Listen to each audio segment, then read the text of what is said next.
At my son's charity gala, I reached for a glass of wine when a young billionaire suddenly grabbed my wrist and lifted my hand for everyone to see. "How do you have that ring?" he demanded. "It belongs to my father." 500 guests turned toward me as whispers of thief spread across the ballroom. I looked him straight in the eyes and asked, "Who is your father?" His answer made the music stop, the room fall silent, and my own son turned frighteningly pale. "I am so grateful you are here with me today. Before we begin, drop a comment and tell me where in the world are you watching from. Your city, your country, I would love to know." This story contains fictional elements crafted for storytelling and educational purposes. Any similarity to names or places is coincidental, but the message it carries is worth your time. The invitation had my son's name on it, not mine. I want to be honest about that from the start, because the truth of that one small detail explains everything that followed. Preston Caldwell, Chief Financial Officer of Apex Capital, had organized this charity fundraiser at the Plaza Hotel, one of the most storied addresses in all of Manhattan. 500 guests, black tie, crystal chandeliers casting golden light across a ballroom that smelled of old money and fresh flowers. And somewhere in the middle of all that elegance there was me. Everett Caldwell, 60 years old, retired geological engineer, widower wearing a rented tuxedo that fit me the way a borrowed life fits a man who used to have his own. Preston had called me 2 days before the event. I remember the exact flatness in his voice when he said, "Dad, there's a charity gala Friday night. You should come. It would look good." Not "I want you there." Not "I'd love for you to meet the people I work with." Just "it would look good." I told myself it was a son's way of showing love. I was 60 years old and still telling myself things like that. I took the train from Carroll Gardens, Brooklyn, because I didn't want to deal with parking, and because men like me had always taken the train. The doorman at the plaza gave me a look not rude, just assessing the kind of look that takes in a rented tuxedo in under 2 seconds. I straightened my jacket and walked through anyway. The ballroom was everything I expected, and nothing I belonged to. Women in evening gowns moved through the crowd like slow-moving ships. Men in perfectly tailored suits spoke in the low, confident tones of people who had never once doubted their own importance. I found the bar and ordered a glass of red wine, mostly to have something to do with my hands. That was when I saw Preston. He was standing with a small group near the center of the room, laughing at something, his hand resting on the shoulder of a colleague. Every inch the successful man he had spent 35 years becoming. His wife Renata stood beside him in a deep burgundy gown, her dark hair swept up her expression, carrying that particular coolness she had worn around me for the past 3 years. She spotted me first. I watched something flicker across her face, not surprise, more like the recognition of an inconvenience, and then she leaned toward Preston and said something close to his ear. Preston turned. He saw me, and for just a moment, half a second, maybe less, I saw it. Not embarrassment. Not the warmth of a son who is glad his father came. What I saw in my son's eyes in that fraction of a second was calculation. A quick, practiced measurement of how my presence would land in a room full of people who mattered to him. Then the moment passed, and he smiled. "Dad," he said, crossing toward me with his arms slightly open, performing an embrace without fully committing to one. "You made it." "You invited me," I said. "I did." He straightened my lapel, and I understood immediately that it was not a gesture of affection.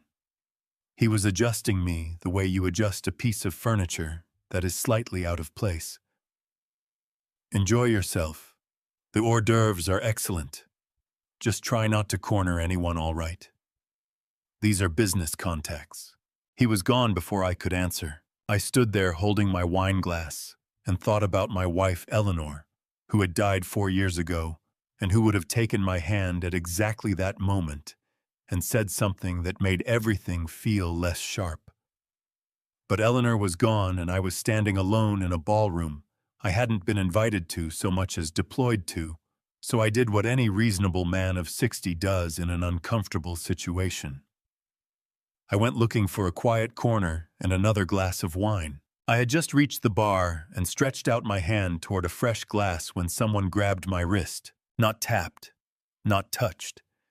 Grabbed with the sudden focused grip of a person who has just seen something that stopped their heart. I turned.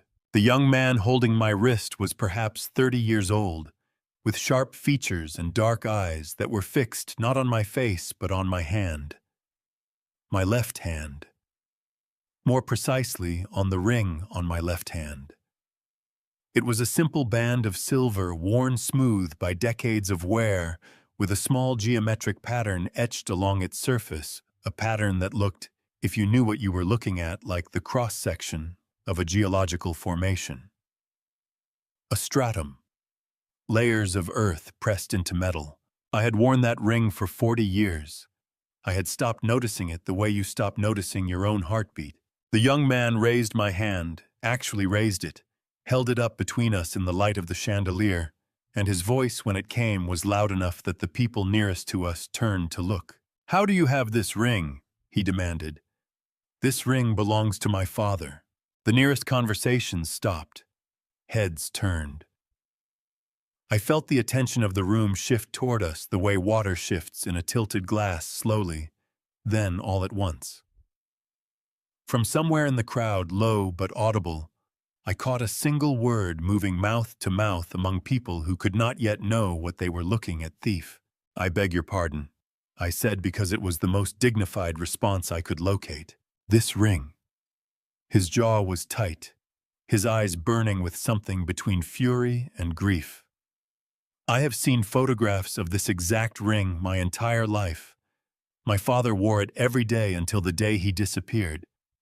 So I am asking you, how do you have it? Where did you get it?" From somewhere to my left, I heard Preston's voice cut through the murmur. "Sir, I don't know what you think you're doing, but that is my father, and I would appreciate—" "I'm not talking to you," the young man said, and the quiet authority in his voice stopped Preston mid-sentence. He looked back at me. His hand was still around my wrist, but the grip had changed, less accusatory now, more desperate, as though he was afraid that if he let go, the answer would disappear. "Please," he said, and the single word carried more weight than anything else spoken in that room all evening. "Just tell me, where did you get this ring?" I looked at him, really looked at him, and something moved in my chest that I had not felt in a very long time. A recognition without a name. Like hearing a piece of music you learned as a child and thought you had forgotten. "Who is your father?" I asked. The young man straightened. His voice dropped to something that was almost reverent. "His name was Edmund Harlow," he said. "He was an architect and engineer. He disappeared when I was 2 years old. Everyone told me he was dead." The wineglass slipped in my other hand. I caught it barely. Edmund Harlow. I had not heard that name spoken aloud in 4 decades.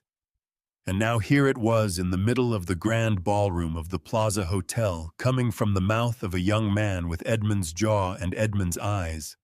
A young man I had never met, but who I suddenly understood with a certainty that bypassed logic entirely, was the child Edmund had told me about, in a mine shaft in upstate New York, in the autumn of 1984. My throat tightened until speaking felt like pushing words through concrete. "Edmund," I said, and my voice cracked on the second syllable. "Edmund is he still alive?" Something shifted in the young man's expression. The anger drained out of it, replaced by confusion, and then by something cautious and watchful. "That," he said carefully, "is a very interesting question for a man wearing his ring to ask." Around us, 500 people were watching. Preston was frozen 3 feet away, the color gone from his face in a way that I would later realize was not shock at all. It was the pale, precise recognition of a man watching something he had tried to prevent arrive anyway. Renata had taken a small step backward, as though distancing herself from something she had anticipated. The young man, Beckett Harlow, CEO of Harlow Technologies, 30 years old and worth $1.7 billion. Though I knew none of that yet, released, my wrist straightened his jacket and said in a voice pitched for my ears only, "Sir, I think we need to talk, not here." He gestured toward the corridor that led to the hotel's quieter eastern wing. I looked once at Preston, who met my gaze with an expression I could not read and did not try to. And then I set my wine glass down on the nearest tray and followed the son of the man I thought I had lost forever out of the most elegant room I had ever been unwelcome in. The corridor east of the grand ballroom smelled of carpet cleaner and cut flowers, a combination that somehow made everything feel more real than the performance happening 50 feet behind us. Beckett walked quickly, his hands in his jacket pockets, his shoulders carrying a tension that hadn't released since the moment he grabbed my wrist. I followed him past a row of framed photographs, old Manhattan skylines, sepia-toned and dignified, and through a set of glass doors that opened onto Fifth Avenue. The September night hit me like a clean sentence after a long paragraph. Cool air, the low roar of traffic moving north, the distant sound of a carriage horse somewhere near Central Park. Beckett stopped at the edge of the sidewalk and turned to face me under the yellow wash of a street lamp. For a long moment, we simply stood there. Two strangers on Fifth Avenue, with 40 years of history neither of us fully understood sitting between us like an unopened letter. "How long have you worn that ring?" Beckett asked. His voice had lost the sharp edge from the ballroom. What replaced it was something more careful, more fragile. "Since 1984, I said. "October. I was 20 years old." His breath came out in a slow, controlled exhale. "That's the year he disappeared." "I know," I said. "I was there." Beckett's head came up sharply. His dark eyes searched my face with an intensity that reminded me of something the way a geologist looks at a rock formation, reading layers that took centuries to build. "You were there when the explosion happened. I was the one who pulled him out." The words landed between us with the weight of something that had been waiting 4 decades to be said aloud. Beckett took one step backward, then steadied himself against the low stone wall bordering the hotel entrance. His jaw worked for a moment before sound came out. "Everyone told me he died," he said. "My mother, the company, the official report." His voice cracked on the last word, a hairline fracture in an otherwise composed man. "I grew up visiting an empty grave, Mr. Caldwell," I said. "Everett Caldwell." Something moved across his face. "You were his partner on the Adirondack survey." "His partner and his closest friend," I said, and my chest ached saying it because it was true and because I had not said it to anyone in so long that the words felt newly minted. Edmund Harlow was the best man I ever worked alongside.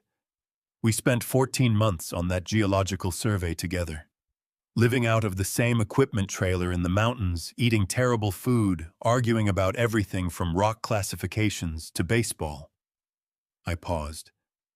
He was also the man who carried me 300 yards through a collapsing mine shaft when I broke my ankle in the explosion. I pulled him out, but he got me out first. Beckett pressed one hand flat against the stone wall as though he needed something solid to hold on to.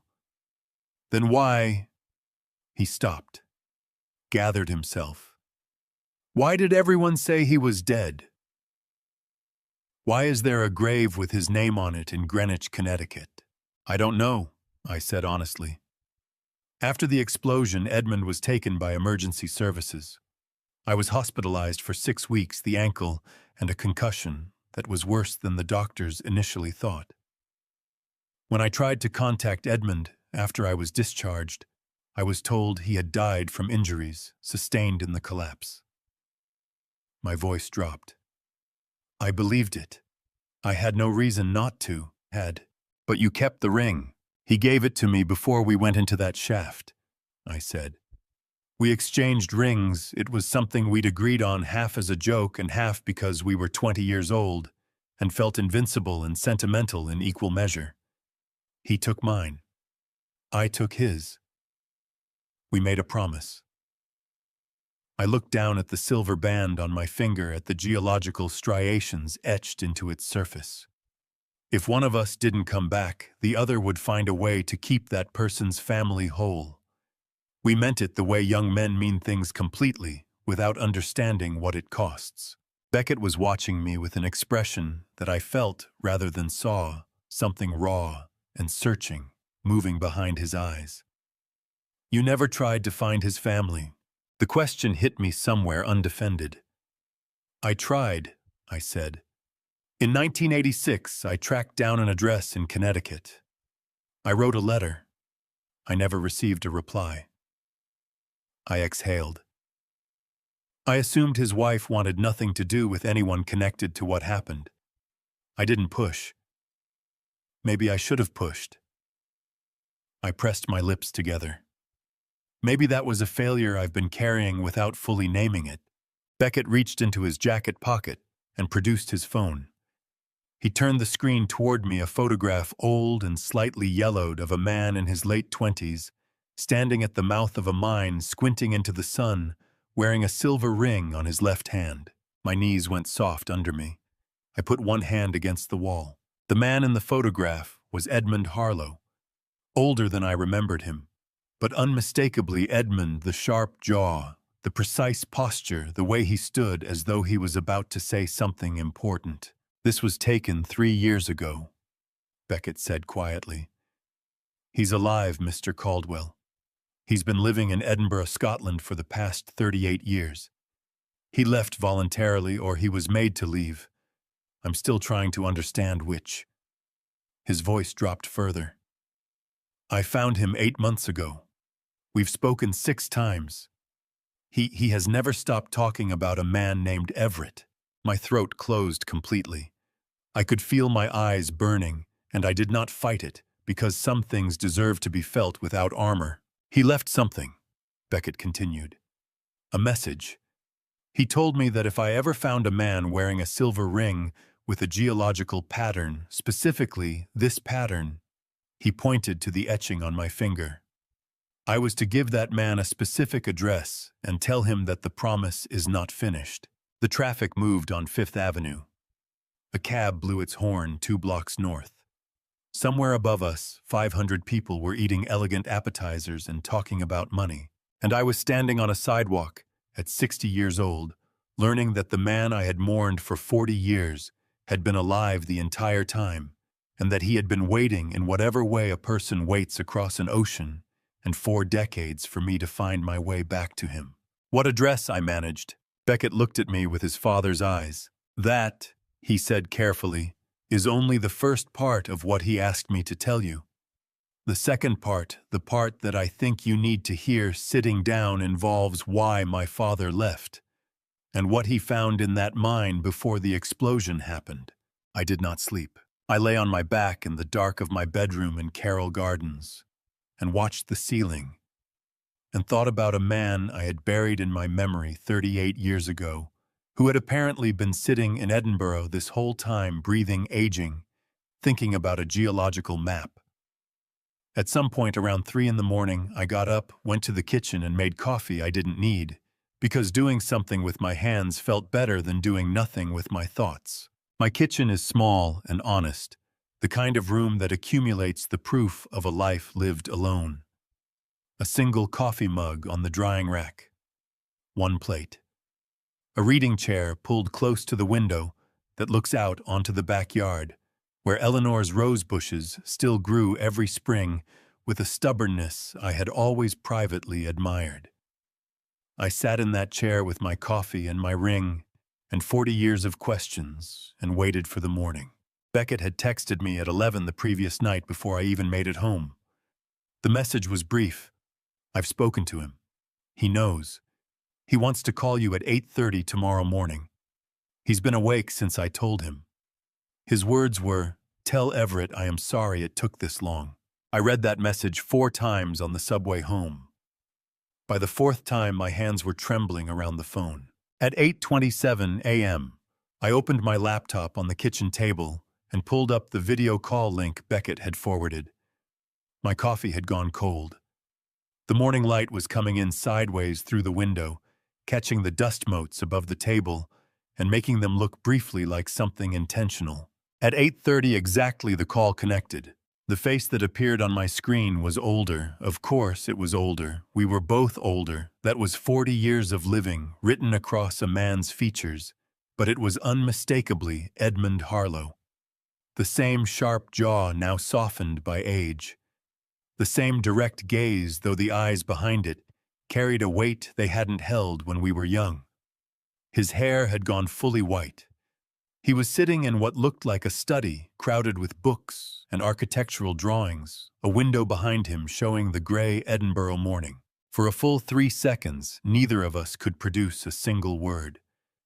Then Edmund pressed both hands flat on his desk, leaned toward the camera, and his voice, older, accented now with something faintly British from nearly 4 decades abroad, came through the speakers. "Everett," he said. Just my name. But the way he said it, like a man setting down something he had carried for an unbearably long time, broke something open in my chest. "Edmund." My voice came out rougher than I intended. "You absolute fool. You let me think you were dead for 40 years. Edmund laughed, a short, fractured sound that was half grief and half genuine amusement. I know, and I am sorry. I have rehearsed this apology for decades, and now that you're in front of me, every version of it sounds completely inadequate." "It is inadequate," I said, and my eyes were burning badly, now the kind of burn you can't blink away. "It is completely inadequate, and I accept it anyway. You idiot. You brilliant, infuriating idiot." Edmund pressed one hand over his mouth for a moment. When he lowered it, his eyes were wet. "You look old," he said. "You look older," I said, and somehow, impossibly, we both laughed. The laugh of two men who have just found something they had resigned themselves to never finding again, and don't quite know what to do with the relief of it. But the laughter faded because it had to, because there were things that needed to be said that had nothing to do with reunion. "Tell me," I said. "Tell me everything. Why did you leave? Why did you let them say you were dead?" Edmund's expression shifted, the warmth remaining, but something harder moving underneath it, like bedrock beneath topsoil. "Do you remember what we found in the Adirondack survey?" he asked. "In the lower strata, Section 7 of the eastern shaft. Rare earth deposits," I said immediately. The memory was 40 years old, but perfectly preserved. "Significant concentration." We flagged it in the preliminary report as requiring further analysis. "We did," Edmund said. "What we didn't know, what I didn't fully understand until after the explosion, was that the land above those deposits had already been optioned by a development company for a $340 million real estate project." He paused. "A project backed by a man named Reginald Stowe." The name landed in my kitchen like something dropped from a great height. "Stowe Corp," I said slowly. "Reginald Stowe, chairman of Stowe Corp." Edmund's voice was measured, now the voice of a man who has had decades to organize his anger into something precise. He knew about our survey. His people had access to the preliminary data, and he understood that if our final report confirmed significant rare earth deposits now valued by current estimates at somewhere around $2.4 billion, his real estate project was finished. The land would be reclassified. The permits would be revoked. Everything he had invested would be worthless. My coffee cup was cold in my hands. "So he had the mind blown." "He had the mind blown," Edmund confirmed. "I found the evidence 3 days before the explosion. A memo, physical paper, not digital. This was 1984, in the site supervisor's files. It outlined a plan to terminate the geological assessment and listed Stowe Corp as the authorizing party." His jaw tightened visibly. "I was going to bring it to the Federal Geological Survey Board. I made the mistake of telling the site supervisor I intended to do so. And 3 days later, the mine collapsed," I said. 3 days later, the mine collapsed. Edmund exhaled. When I came out of the hospital, a man came to see me. He didn't give his name. He told me very calmly that if I filed any report, if I said anything to anyone about what I had found, my family would be in danger. He mentioned Beckett by name. My son was 2 years old, Everett. The kitchen felt very quiet around me. "So you disappeared," I said. "So I disappeared," Edmund said.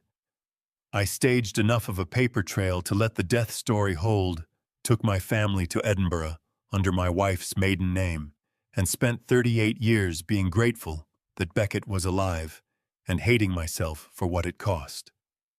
His voice thickened. "I kept one thing from that mine. One thing I never destroyed, because I told myself that someday, if the world changed enough, it might matter." I sat forward in my chair. "The geological map," I said. Edmund met my gaze through 4,000 miles of fiber optic cable. "The original survey map," he said. "Section 7, the Eastern Shaft, signed by both of us, dated October 1984, with the full mineral analysis notation." He paused. "It proves the deposit existed. It proves Stocorp knew about it. And it proves the explosion was not an accident." My pulse was loud in my ears. "Where is it?"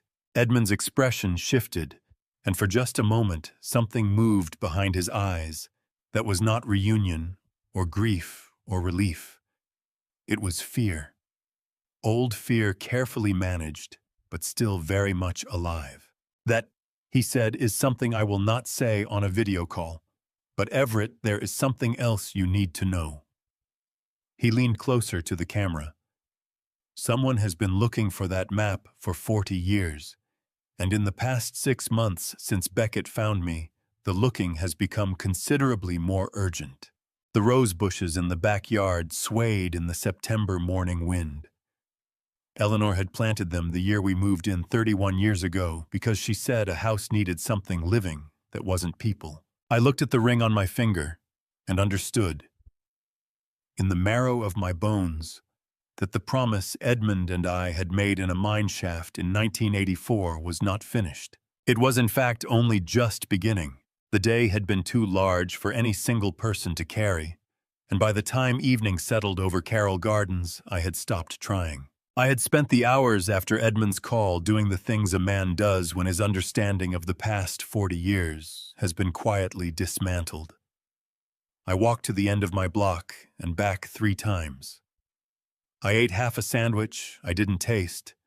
I sat in Eleanor's reading chair until the light changed and the room went gray. Beckett had texted twice to check on me. I replied both times with, "I'm fine," which was the kind of thing you say when you are very much not fine, but cannot yet locate the right words for what you actually are. By midnight, the neighborhood had gone quiet in the particular way that Carroll Gardens goes quiet, not the aggressive silence of emptiness, but the settled, breathing quiet of a place where people have genuinely gone to sleep. Row houses with their lights off. The occasional car moving slowly down the street. A dog barking somewhere on the next block, then stopping. I was at my desk in the small room I used as a study, what had been Eleanor's sewing room before she died, and what had become in the years since a room where I kept my books and my old professional files, and the particular kind of organized disorder that accumulates when a man lives alone for too long.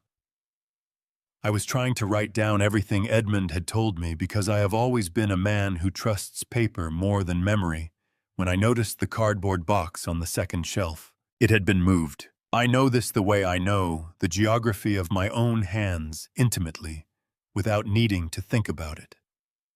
That box had sat in the same position on that shelf for 11 years. Eleanor had labeled it in her neat slanted handwriting, Everett Professional Records, 1980 to 1995. I had not opened it in 4 years. It sat 2 inches from the right edge of the shelf, angled slightly, so that the label faced outward. Now it was flush against the left side label facing inward. I stood up slowly from my desk. I told myself there was a reasonable explanation. I told myself I must have moved it myself at some point and forgotten. I am 60 years old, and I live alone, and sometimes things get moved without a clear memory of moving them. I told myself this with great conviction, while my skin prickled from my shoulders to my wrists. I crossed to the shelf and opened the box. The files inside were intact, nothing visibly removed, but they had been leafed through. I could tell because I am a geological engineer, and we are by professional habit precise people. I filed everything in chronological order, oldest at the back. The 1984 Adirondack Survey correspondence letters, field notes, equipment requisitions was now at the front. Someone had been looking for something specific, and they had known exactly which years to look in. My phone rang, and I came very close to dropping it. Rita's name was on the screen, my sister, 58 years old, who lived 20 minutes away in Park Slope, and who called me every Sunday without fail, and almost never on a Friday night past midnight. "Rita," I answered. "Everett." Her voice was tight in a way I recognized immediately. Rita, who had raised 2 children and managed a high school library for 25 years, was not a woman who frightened easily. "I need to ask you something, and I need you to answer me honestly. Have you been having problems with anyone lately? Anyone official, unofficial, I don't care. Anyone paying unusual attention to you?" I looked at my displaced box of files. "Why are you asking me this at midnight?" "Because I drove past your house an hour ago. I was coming back from Aunt Patricia's dinner, and your street was on the way, and there was a car parked directly across from your front door that was there when I passed at 9 o'clock, and still there when I passed again at 11. Her voice dropped. "Everett, it was running, just sitting there with the engine on for 2 hours outside your house." The prickling across my skin sharpened into something colder. "What kind of car?" "Dark. A sedan. I think I didn't get the plate because I didn't think fast enough, and I'm angry at myself for that. But it was gone by the time I circled back around, which was maybe 15 minutes ago." A pause. "Everett, what is going on? You sound the way Dad used to sound when something was wrong and he didn't want us to know." I sat down on the edge of my desk chair. The study felt different now, the familiar room with the familiar books and the familiar smell of old paper and coffee had taken on a quality I couldn't name, something watchful and altered, as though the room itself had been touched by someone else's intentions. "Something happened last night," I said carefully. "At Preston's charity event, I met someone, a young man who recognized my ring. His father was my partner on the Adirondack Survey in 1984. Edmund Harlow." Rita's voice sharpened. "You told me about him. You said he died in the explosion." "He didn't die," I said. "He's been alive in Edinburgh for 38 years.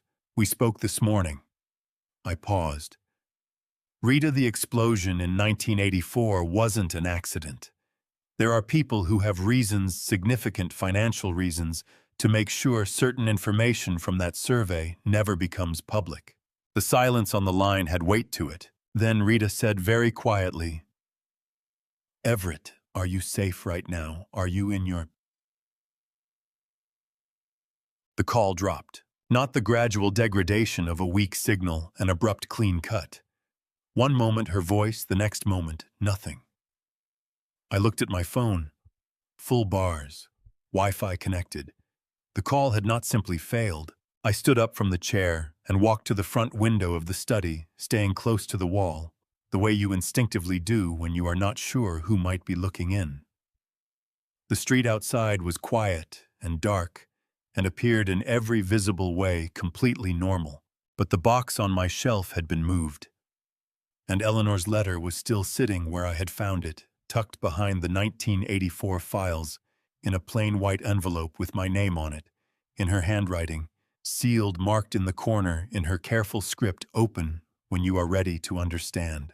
I had found it tonight for the first time, which meant either she had hidden it there long ago, and I had simply never looked deeply enough, or someone in going through my files had placed it where I would find it. I did not know which possibility frightened me more, I sat back down in Eleanor's chair, held the unopened envelope in both hands, and listened to the absolute quiet of a house that no longer felt entirely mine. I want to be clear about something before I tell you what happened inside the offices of Apex Capital. On the morning of September 16th, I was not there. Everything I am about to recount came to me later pieced together from Renata's testimony, from phone records subpoenaed during the federal investigation, and from security footage that a federal prosecutor described to me in a conference room 4 months after these events. I am telling it, as I came to understand it, in the order it became clear to me because that is the only honest way I know to tell a story. The offices of Apex Capital occupied the 42nd floor of One World Trade Center, which is the kind of address that functions as a statement before anyone in the room has said a word. Floor-to-ceiling glass on 3 sides. Lower Manhattan spread out below like a circuit board. The Hudson River catching the morning light to the west. It is the kind of office that is designed to make you feel that the people inside it operate at an altitude the rest of the world cannot reach.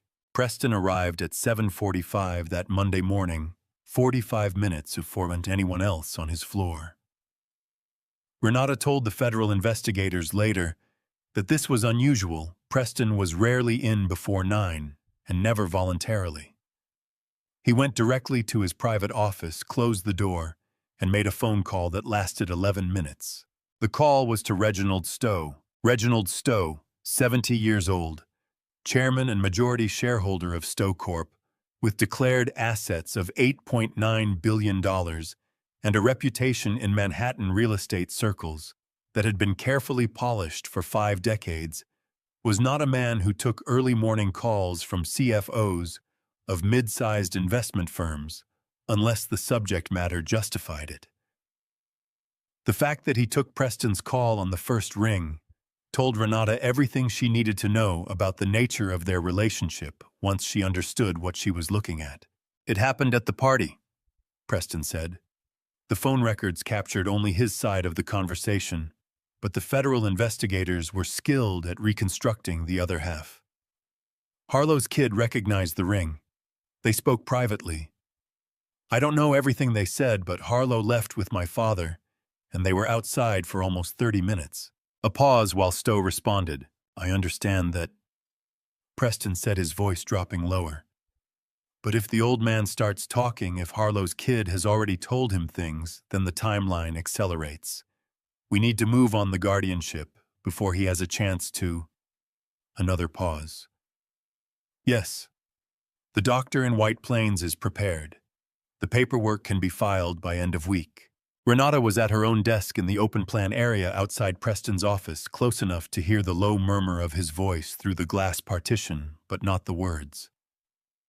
She told the investigators she had noticed him arrive early and thought nothing of it. What drew her attention was a different sound, not the phone call, but what happened after it ended. Preston opened his laptop. He typed quickly with the focused energy of a man executing a plan rather than formulating one. Then he stepped away from his desk to refill his coffee from the kitchen at the far end of the floor. He left his laptop open. Renata, who later described this moment to the federal investigators with the particular precision of someone who has rehearsed their honesty, said she was not looking for anything. She was walking past his office door, which he had left slightly ajar, and she saw the screen. More specifically, she saw the subject line of an email draft sitting open on his display. 4 words. Re-accelerating the Caldwell matter. She did not read the body of the email. She said later that she didn't need to, that 4 words were sufficient to understand that the man she had built a life with was doing something that went beyond aggressive business strategy, beyond the kind of calculated maneuvering she had watched him deploy for 3 years and told herself was simply ambition. This was something with her father-in-law's name in the subject line of a draft that was clearly not the first correspondence in a thread. She took out her phone. She photographed the screen. Then she walked back to her desk, sat down, opened her own work files, and spent the rest of the morning performing the ordinary tasks of her job with a steadiness that she told me later, when we eventually spoke months after all of this had concluded, cost her more effort than anything she had ever done. Preston came back from the kitchen, returned to his office, closed his laptop, and spent the remainder of the morning in back-to-back meetings with Apex Capital's investment committee. He was charming in those meetings. He was always charming. That was something Renata had once loved about him, and had gradually come to understand was not charm at all. It was the practiced fluency of a man who had learned very early that warmth deployed correctly is simply another instrument of control.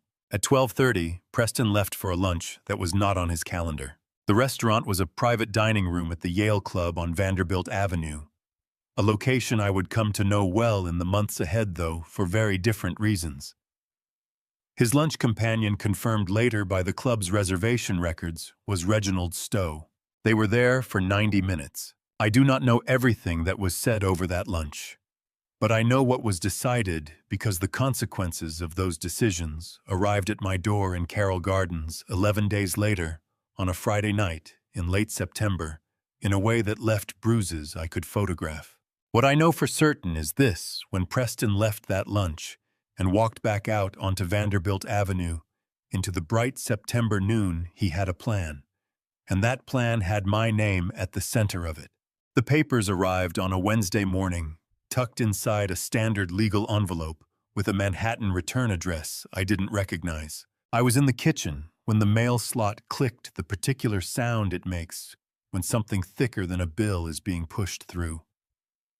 I set down my coffee and walked to the front door and picked up the envelope from the mat. And I remember thinking before I opened it that it felt wrong in my hands. Too deliberate, too square. The kind of envelope that contains something someone has spent time preparing. I opened it at the kitchen table. The document inside was 31 pages long, printed on heavy legal stock, with the heading of the New York State Supreme Court guardianship part printed across the top in formal type. Below that, in language that was precise and clinical and utterly devastating, in the matter of the application for appointment of guardian of the person and property of Everett James Caldwell, an alleged incapacitated person. I read it 3 times. Then I sat very still with my hands flat on the table and my coffee going cold beside me and tried to locate some part of myself that was not shaking. The petition had been filed by Preston Caldwell, identified as the petitioner and proposed guardian. It alleged that I suffered from significant cognitive decline, including disorientation, impaired judgment, and inability to manage my own financial affairs. It cited a medical evaluation dated August 28, 2024, 2 weeks before the gala performed by a Dr. Gerald Whitson of the Whitson Neurological Institute in White Plains, New York. The evaluation concluded in 3 pages of clinical language that I posed a risk to my own welfare if left without supervised care. I had never been to White Plains in my life. I had never met anyone named Gerald Whitson. I had not had a neurological evaluation of any kind in the past 3 years, and my last full physical at NYU Langone in March had returned results my doctor described as impressively unremarkable for a man your age. I called my sister Rita first because she answered faster than anyone I knew. She picked up on the second ring. "He filed guardianship papers on me," I said. A pause of about 2 seconds, and then Rita's voice came back so sharp it could have cut glass. "He did what?" 31 pages, cognitive incapacity. A doctor I have never heard of.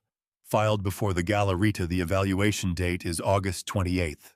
That means he was planning this before Beckett Harlow ever touched your hand. Her voice was vibrating with a fury she was visibly working to contain. "Everett, you need a lawyer. Today. Not tomorrow, not after you think about it, today."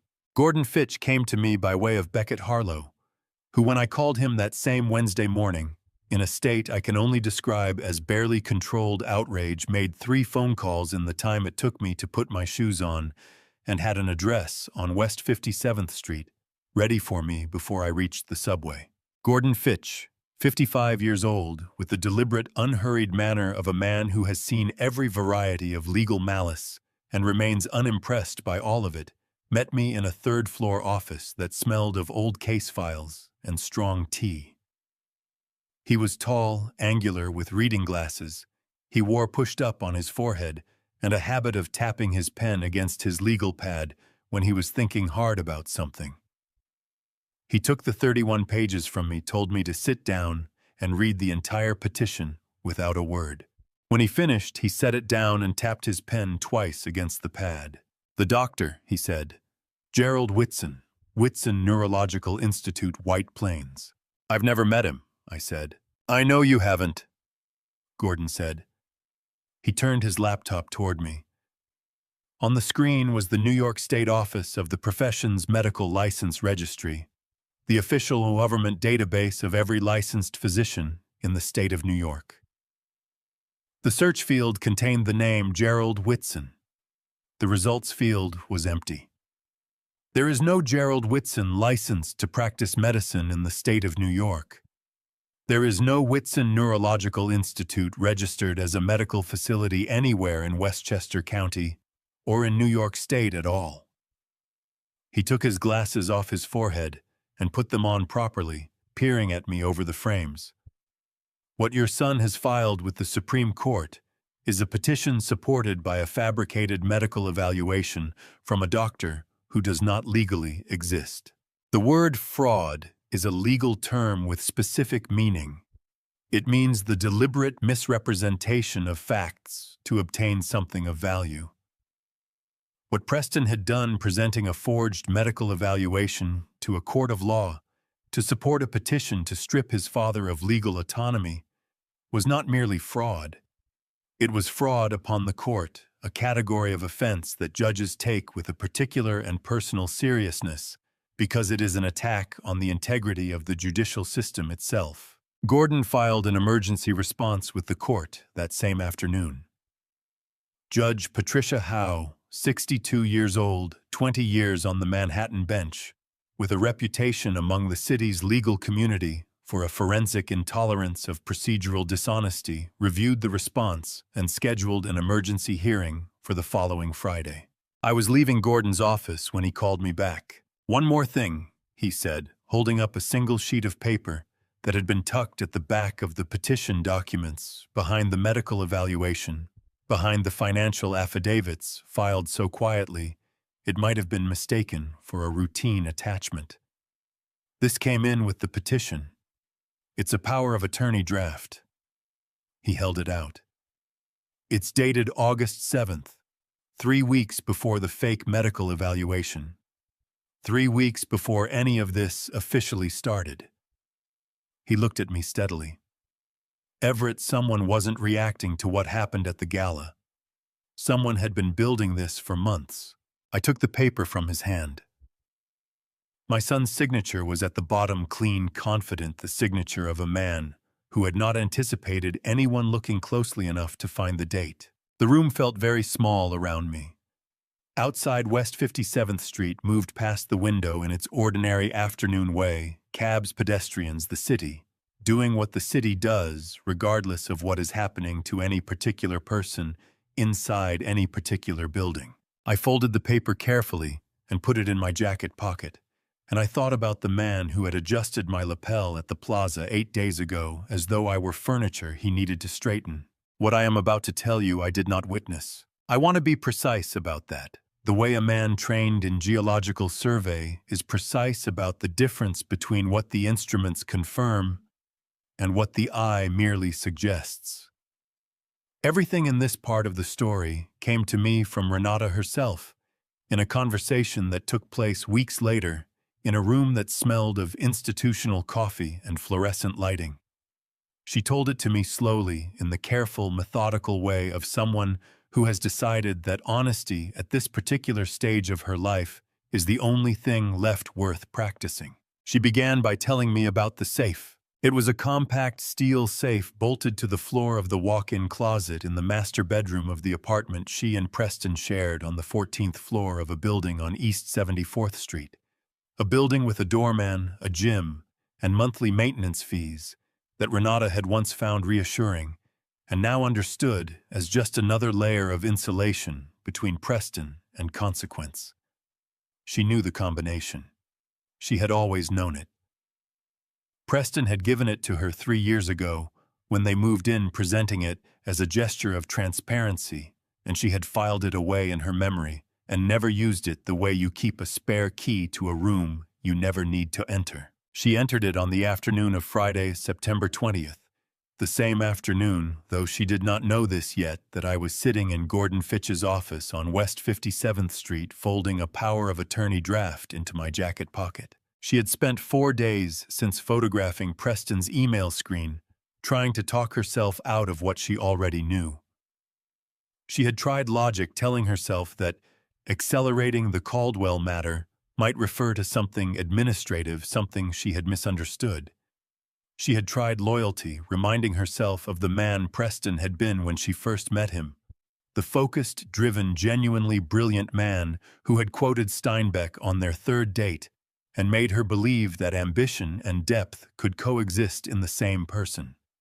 She had tried exhaustion, simply working until she was too tired to think about it.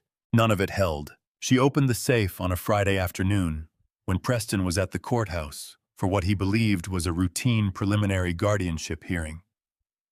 Her hands were trembling slightly as she turned the dial, not from guilt, she told me later, but from the particular physical dread of a person who understands that what they are about to find will permanently alter the architecture of their life. The safe contained 4 items. The first was a manila envelope containing $15,000 in cash, which Renata set aside without comment, because it was the least surprising thing in the safe. The second was a rolled document, a photocopy, not an original printed on plain paper, but with handwritten notations in margins that she did not recognize as Preston's handwriting. When she unrolled it fully on the bedroom floor, she found herself looking at a geological survey map, section references, elevation markings, a grid notation she didn't understand professionally, but which she photographed carefully from every angle because she understood instinctively that it mattered. The third item was a bound set of financial documents, 12 pages paper-clipped together, headed with the name of a private arbitration service she had never heard of. It took her 8 minutes of reading to understand what she was looking at. Preston owed $4.2 million to a series of entities' private gaming debts accumulated over 4 years at high-stakes tables in Atlantic City, and on 2 occasions in rooms she could only identify as operating outside any regulatory framework.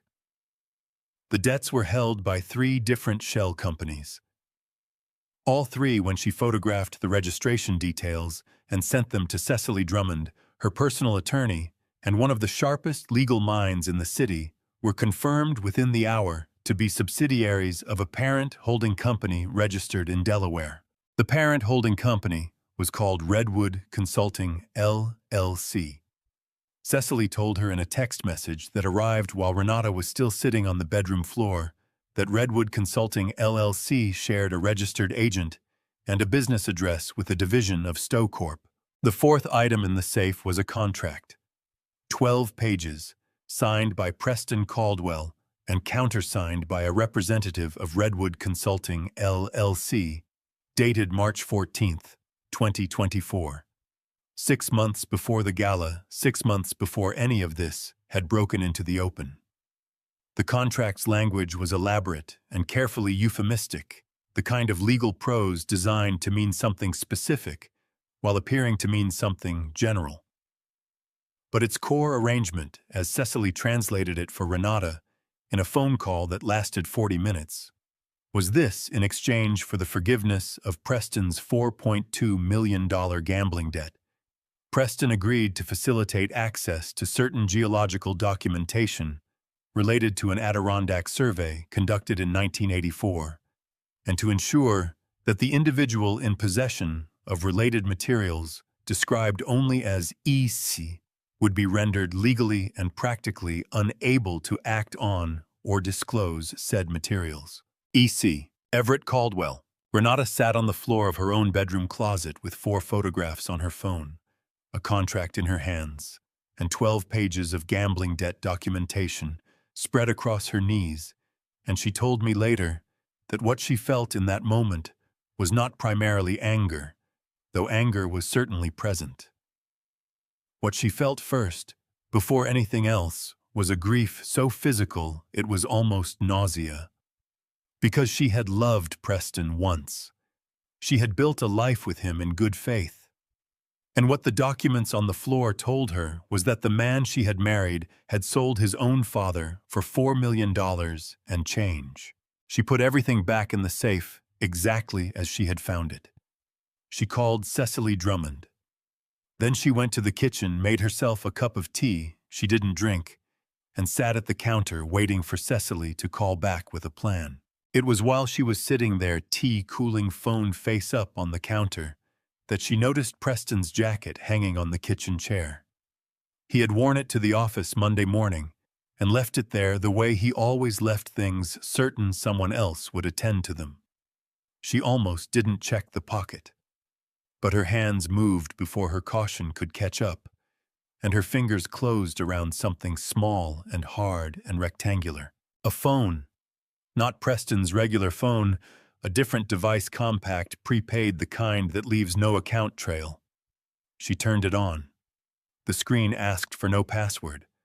The last sent message was still open, addressed to a number with no contact name attached. 7 words. The old man doesn't know yet.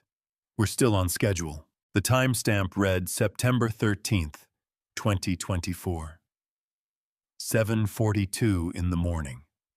The morning after the gala.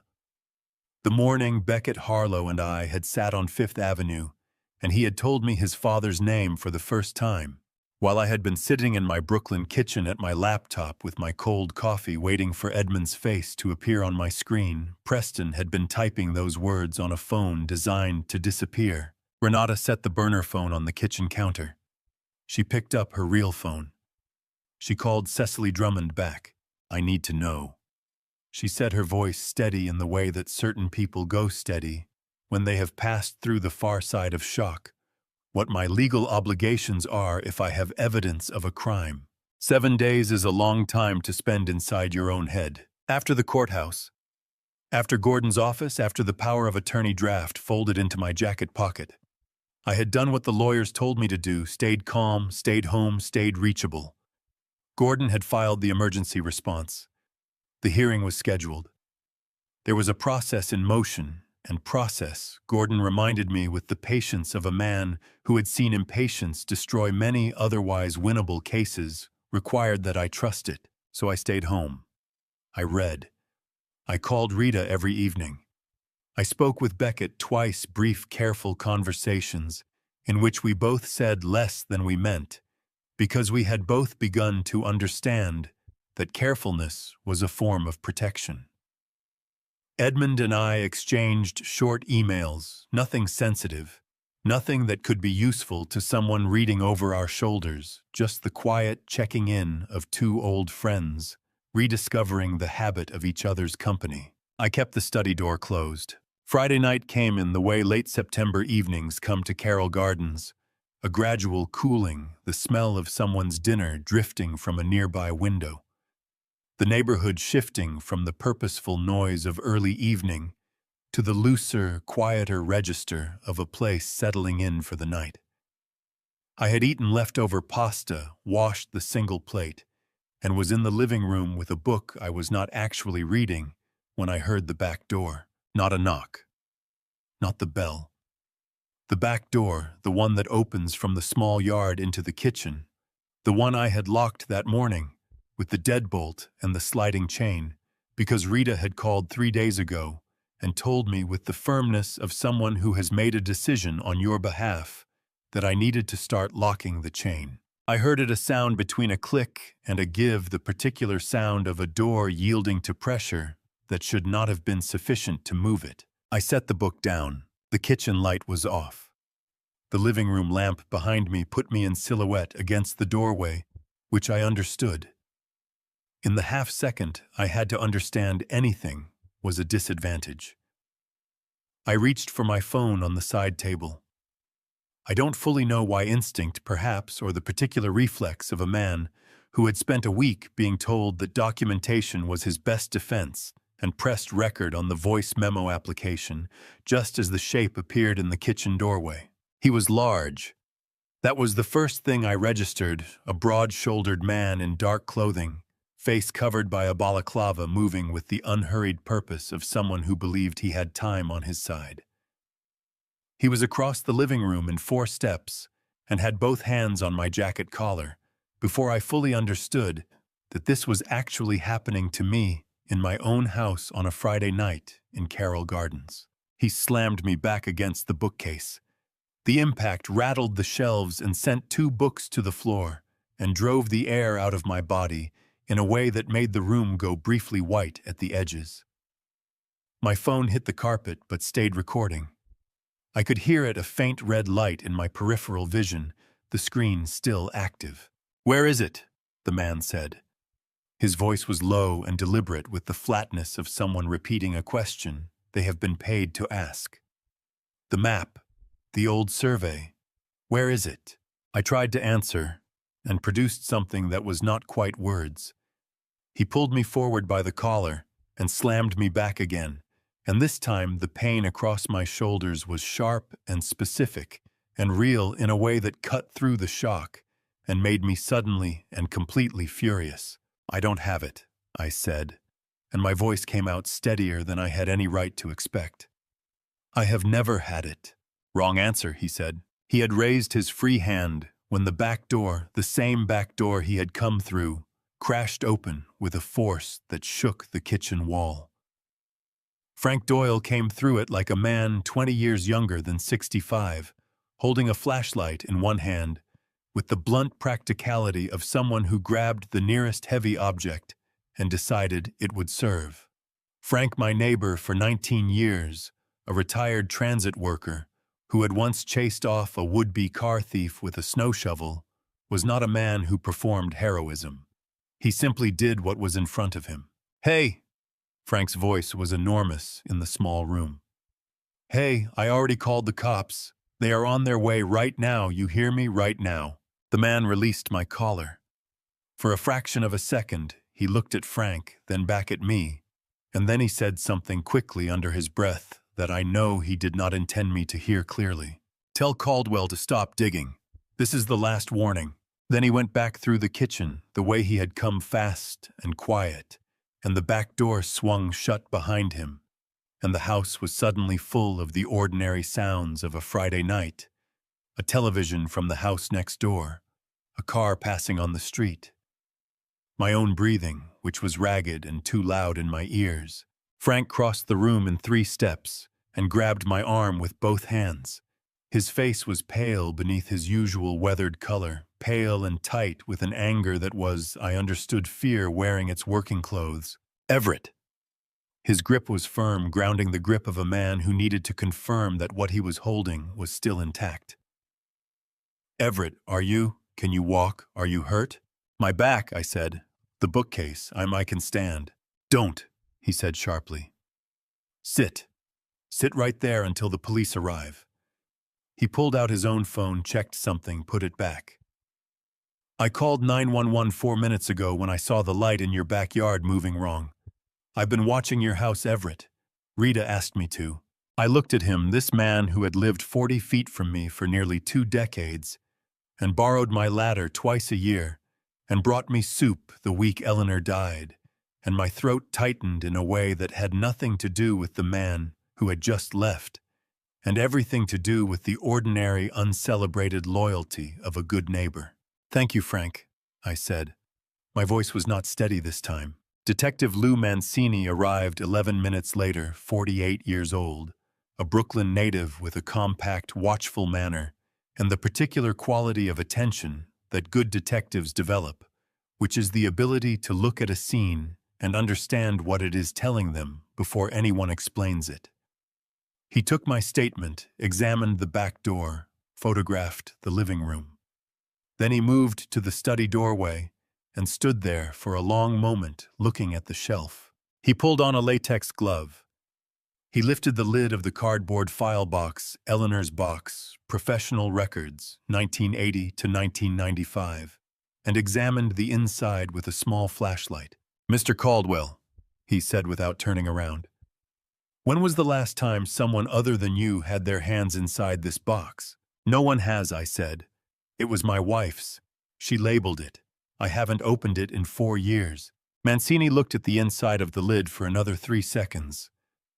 "Then we have a problem," he said, "because someone left a partial thumbprint on the interior lid panel that I am reasonably confident did not come from you." He looked up at me then, and his expression was carefully neutral, in the way of a man who has just found the first thread of something larger. "I'm going to need to get forensics in here tonight."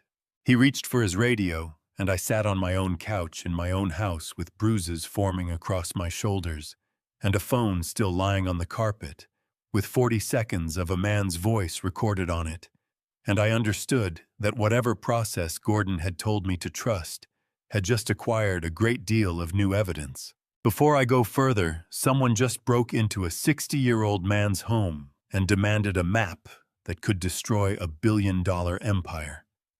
Comment ring right now if you are still here with me. I need to know you are with me before I show you what Everett did next. Just a note. Some elements ahead are fictional, shaped for storytelling purposes. If that is not your cup of tea, no hard feelings at all. But if you are staying, let's keep going. The 76th Precinct on Union Street smells like burned coffee and old paperwork, which is to say it smells like every police precinct I have ever had occasion to visit.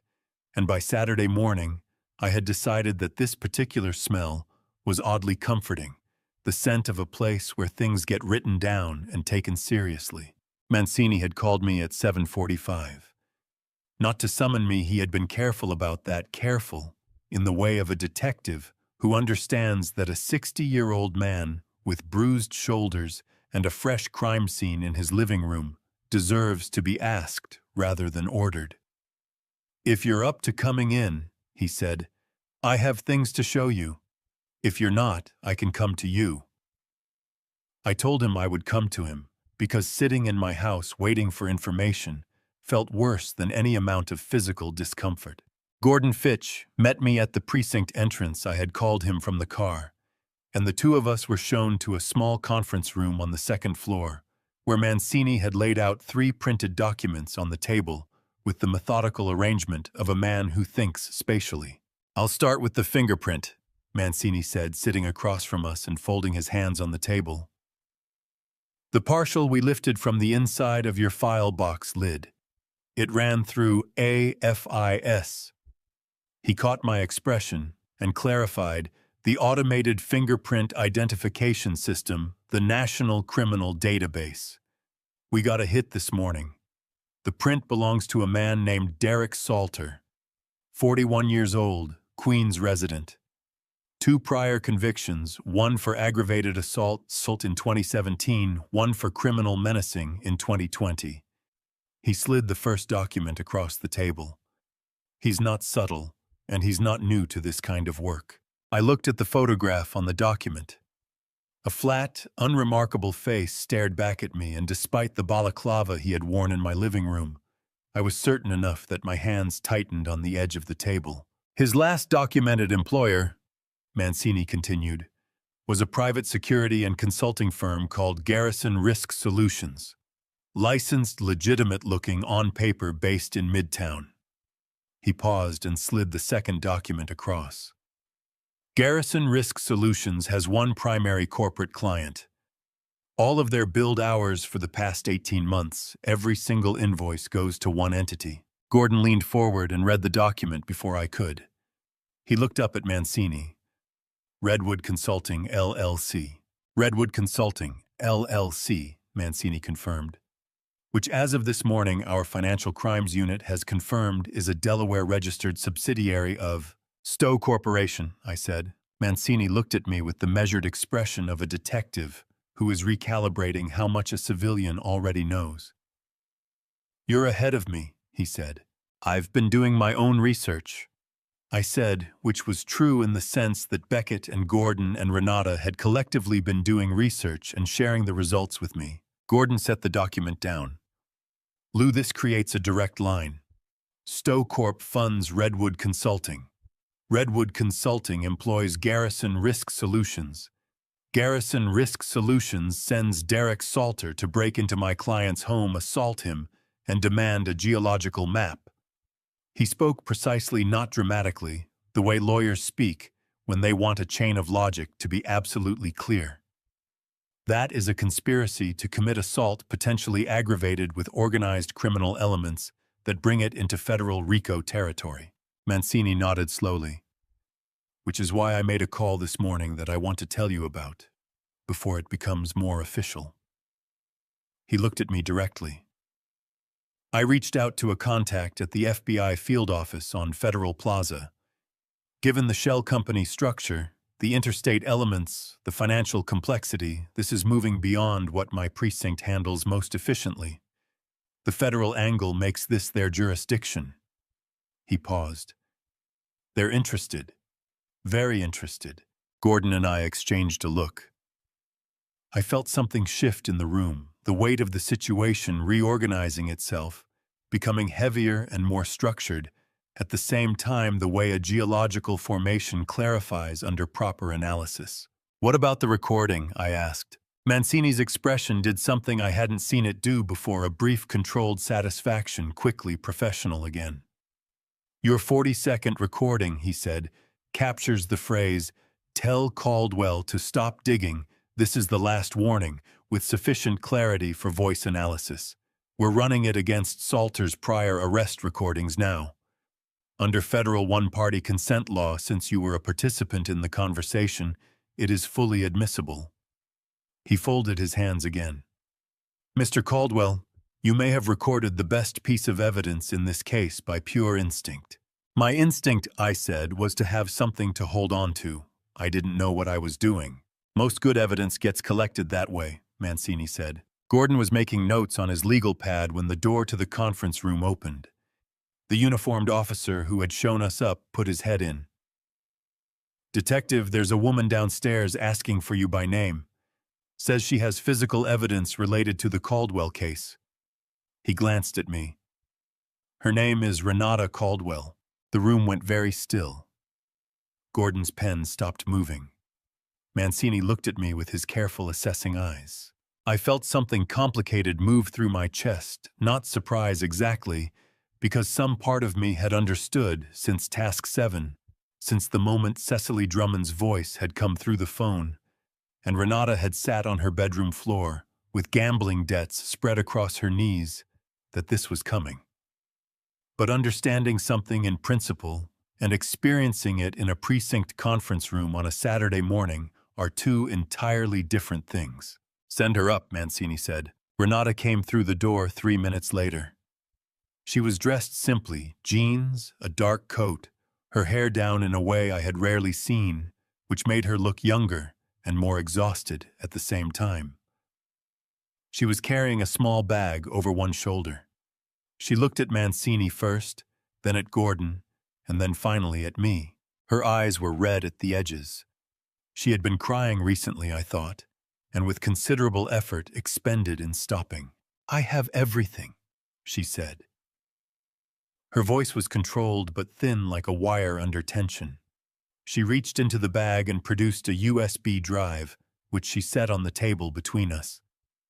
The documents from the safe, photographs of the geological map copy, the gambling debt records, the contract with Redwood Consulting, and photographs of the burner phone, including the sent message from September 13th. She pressed her lips together hard. It's all on there. Cecily Drummond, my attorney, has reviewed everything. She advised me to bring it here directly. Mancini reached for the drive. Gordon was already sitting forward. Renata looked at me. Her hands were clasped in front of her, now very tight, the knuckles slightly pale. Everett, she said. And the use of my first name, she had always called me nothing at all in 3 years of marriage to my son, no name, no title. The particular neutrality of a woman who has decided not to commit landed differently now. Before you look at any of that, there is something I need to tell you about Preston. Something that isn't in any document. Her voice dropped until it was almost private, almost just between the two of us, in a room with other people in it.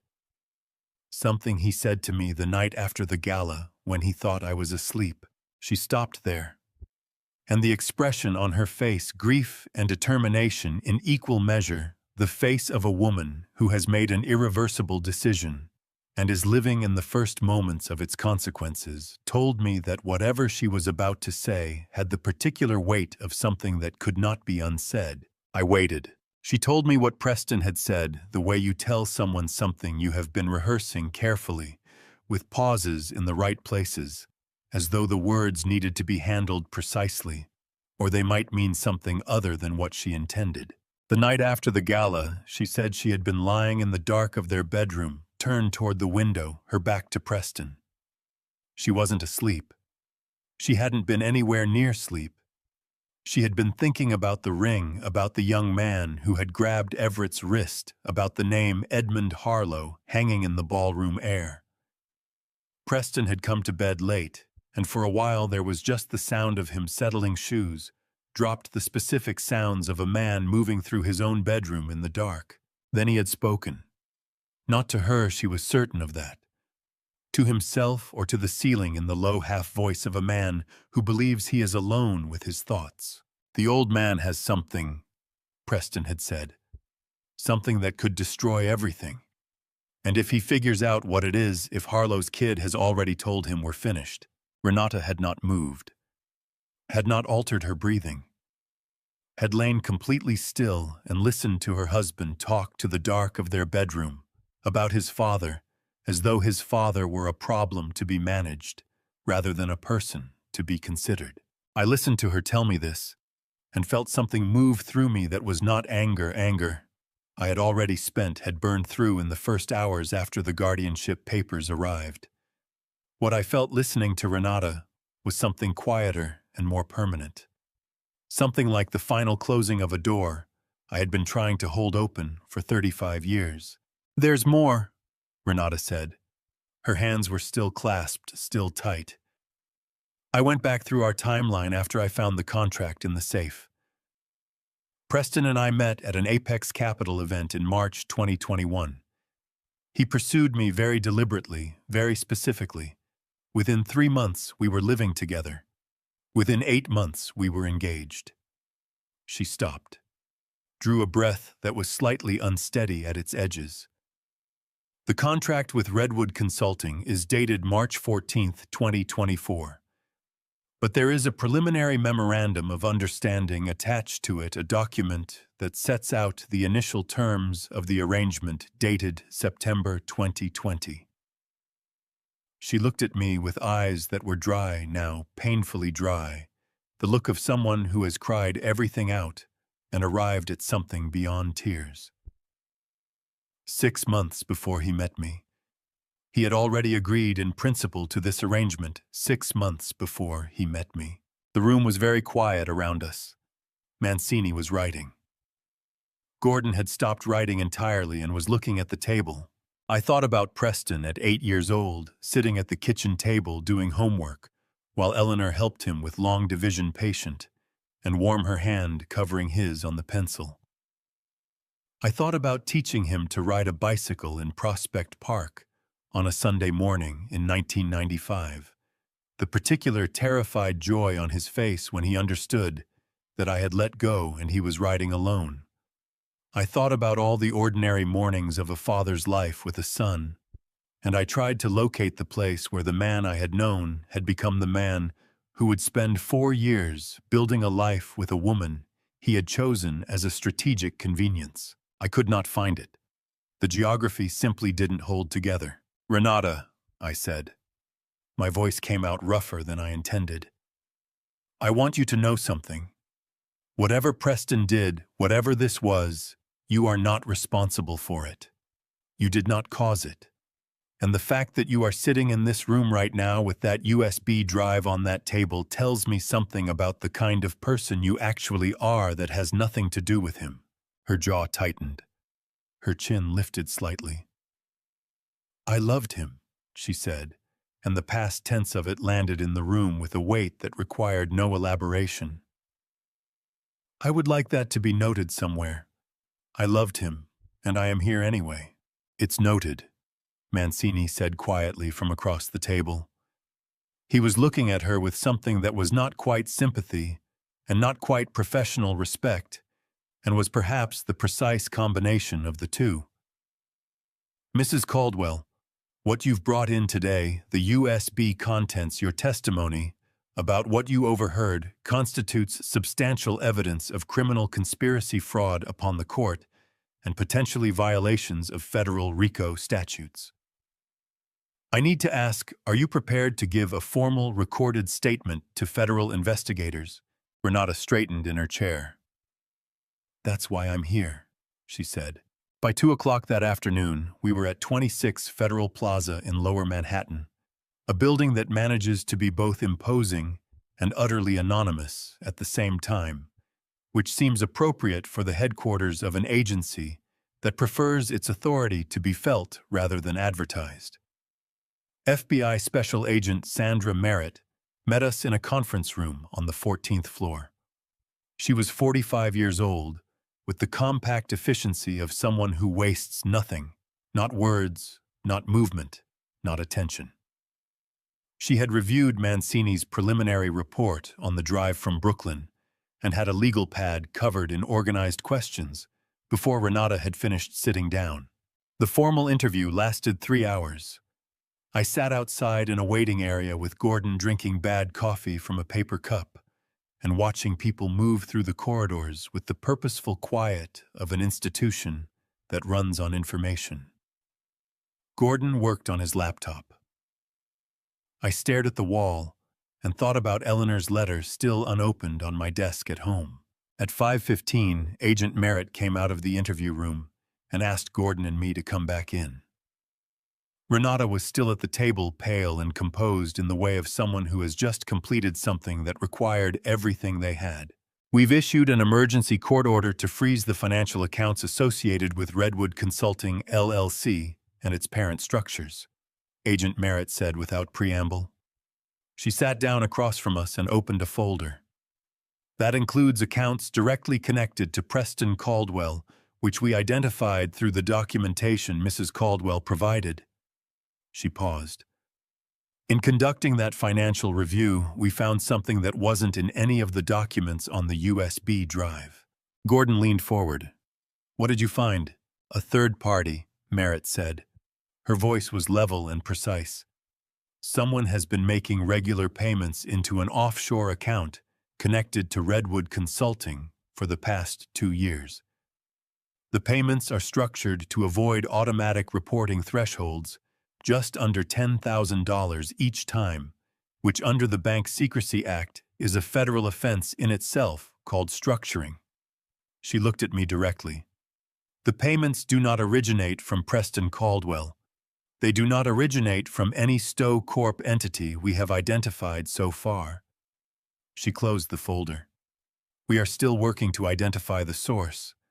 But Mr. Caldwell, whoever this third party is, they have been funding this operation longer than Preston has been formally involved." I felt the floor of the situation shift beneath me, the familiar geological sensation of realizing that what you thought was bedrock is in fact a surface layer, and that there is something else entirely underneath. "Who?" I asked. Agent Merritt shook her head. "Not yet, but we will find out." She held my gaze for a moment. "What I can tell you is that this case is now significantly larger than a guardianship fraud and an assault. What this looks like from where I'm sitting today is a coordinated long-term operation, and someone outside the people you already know about has had a hand in it from the beginning. 60 Center Street is one of those buildings that was designed to make you feel the weight of the institution before you have said a single word inside it. I have driven past the Manhattan courthouse hundreds of times in my life, without once going in the way New Yorkers accumulate landmarks they never enter. Walking through its doors on the morning of October 10th felt like stepping into a different register of reality marble floors that carried every footstep back to you as an echo, ceilings high enough to make a full-grown man feel approximate the particular hush of a place where words carry legal consequence and people choose them accordingly. Gordon met me in the lobby at 8:30, carrying his briefcase and 2 coffees, which I took as evidence that he was a man who understood that good preparation and small kindnesses were not mutually exclusive. He handed me one without comment, and we rode the elevator to the 4th floor together. "How are you feeling?" he asked. "Like a man who is about to sit in a room with his son and watch a judge explain to both of them how low things have gotten," I said. Gordon considered this. "That is an accurate description of what is about to happen," he said. "Try to remember that accurate descriptions are not the same as defeat." The courtroom was smaller than I had imagined, wood-paneled, with long benches arranged in careful rows, and a raised bench at the front, where Judge Patricia Howe would preside. Renata was already there when we arrived, seated 3 rows back on the left side, her coat folded on her lap. Her expression carrying the particular composure of someone who has made peace with a difficult decision and is now simply seeing it through. She gave me a small nod when I entered. I returned it. Preston arrived 7 minutes before the hearing was scheduled to begin. He came in through a side door with his attorney, a man I did not know expensively suited, and took his seat at the petitioner's table without looking in my direction. He looked, I noticed, like a man who had not been sleeping well. His jaw was set, and his shoulders were carrying tension that his suit could not entirely conceal. He was 35 years old, and he looked in that morning's light like a younger version of himself wearing an older man's worries. I sat at the respondent's table beside Gordon and looked at the back of my son's head and felt something I had not anticipated feeling. Not anger, not satisfaction at the reversal of circumstances, but a grief that was clean and final, like the last page of a book you have been reading for a very long time. Judge Patricia Howe entered at 9 o'clock exactly. 62 years old, with close-cropped silver hair and the upright posture of someone who had sat on a bench for 20 years and never once allowed the chair to shape her. She settled her papers, adjusted her glasses, and looked at the room in a way that suggested she had assessed it completely before anyone else had finished standing. "Be seated," she said. Her voice was not loud. It did not need to be. The hearing proceeded with the formal rhythm of legal procedure. Appearances entered documents, submitted the technical language of Article 81 of the New York Mental Hygiene Law laid out in its precise terminology. Article 81, Gordon had explained to me, governs the appointment of guardians for adults alleged to be incapacitated. It exists to protect vulnerable people. What Preston had attempted was to weaponize that protection, to turn a law designed for the elderly and infirm into an instrument of control over a man who was neither. Gordon presented the medical license registry evidence first. He placed the New York State Office of the Profession's search results on the court's display screen, the search for Gerald Whitson, the empty results field, and let it sit there for a moment before he spoke. "Your Honor," he said, "the medical evaluation supporting this petition was authored by an individual with no valid medical license in the state of New York, operating under a facility name that has no registration with any state or county authority. The document is in its entirety a fabrication." Preston's attorney objected on procedural grounds. Judge Howe overruled him with the particular brevity of a judge who has heard the same objection in too many variations to find it interesting anymore. Gordon then presented the phone records. 17 calls placed from Preston Caldwell's registered mobile number to the answering service associated with the Whitson Neurological Institute address, spread across 6 weeks between July 15th and August 28th, the day the fake evaluation was dated. Each call was logged with date, time, and duration. The pattern was unmistakable, not the single call of a man who had found a convenient doctor, but the sustained contact of a man who had been building a fictional medical history for his father over the course of 6 weeks. The courtroom was very quiet while Gordon presented this. The kind of quiet that happens when a room full of people is processing something that is worse than what they expected. Preston's attorney requested a recess to confer with his client. Judge Howe denied it. "The evidence before this court," she said when Gordon had concluded, "does not present a close legal question. It presents a clear one.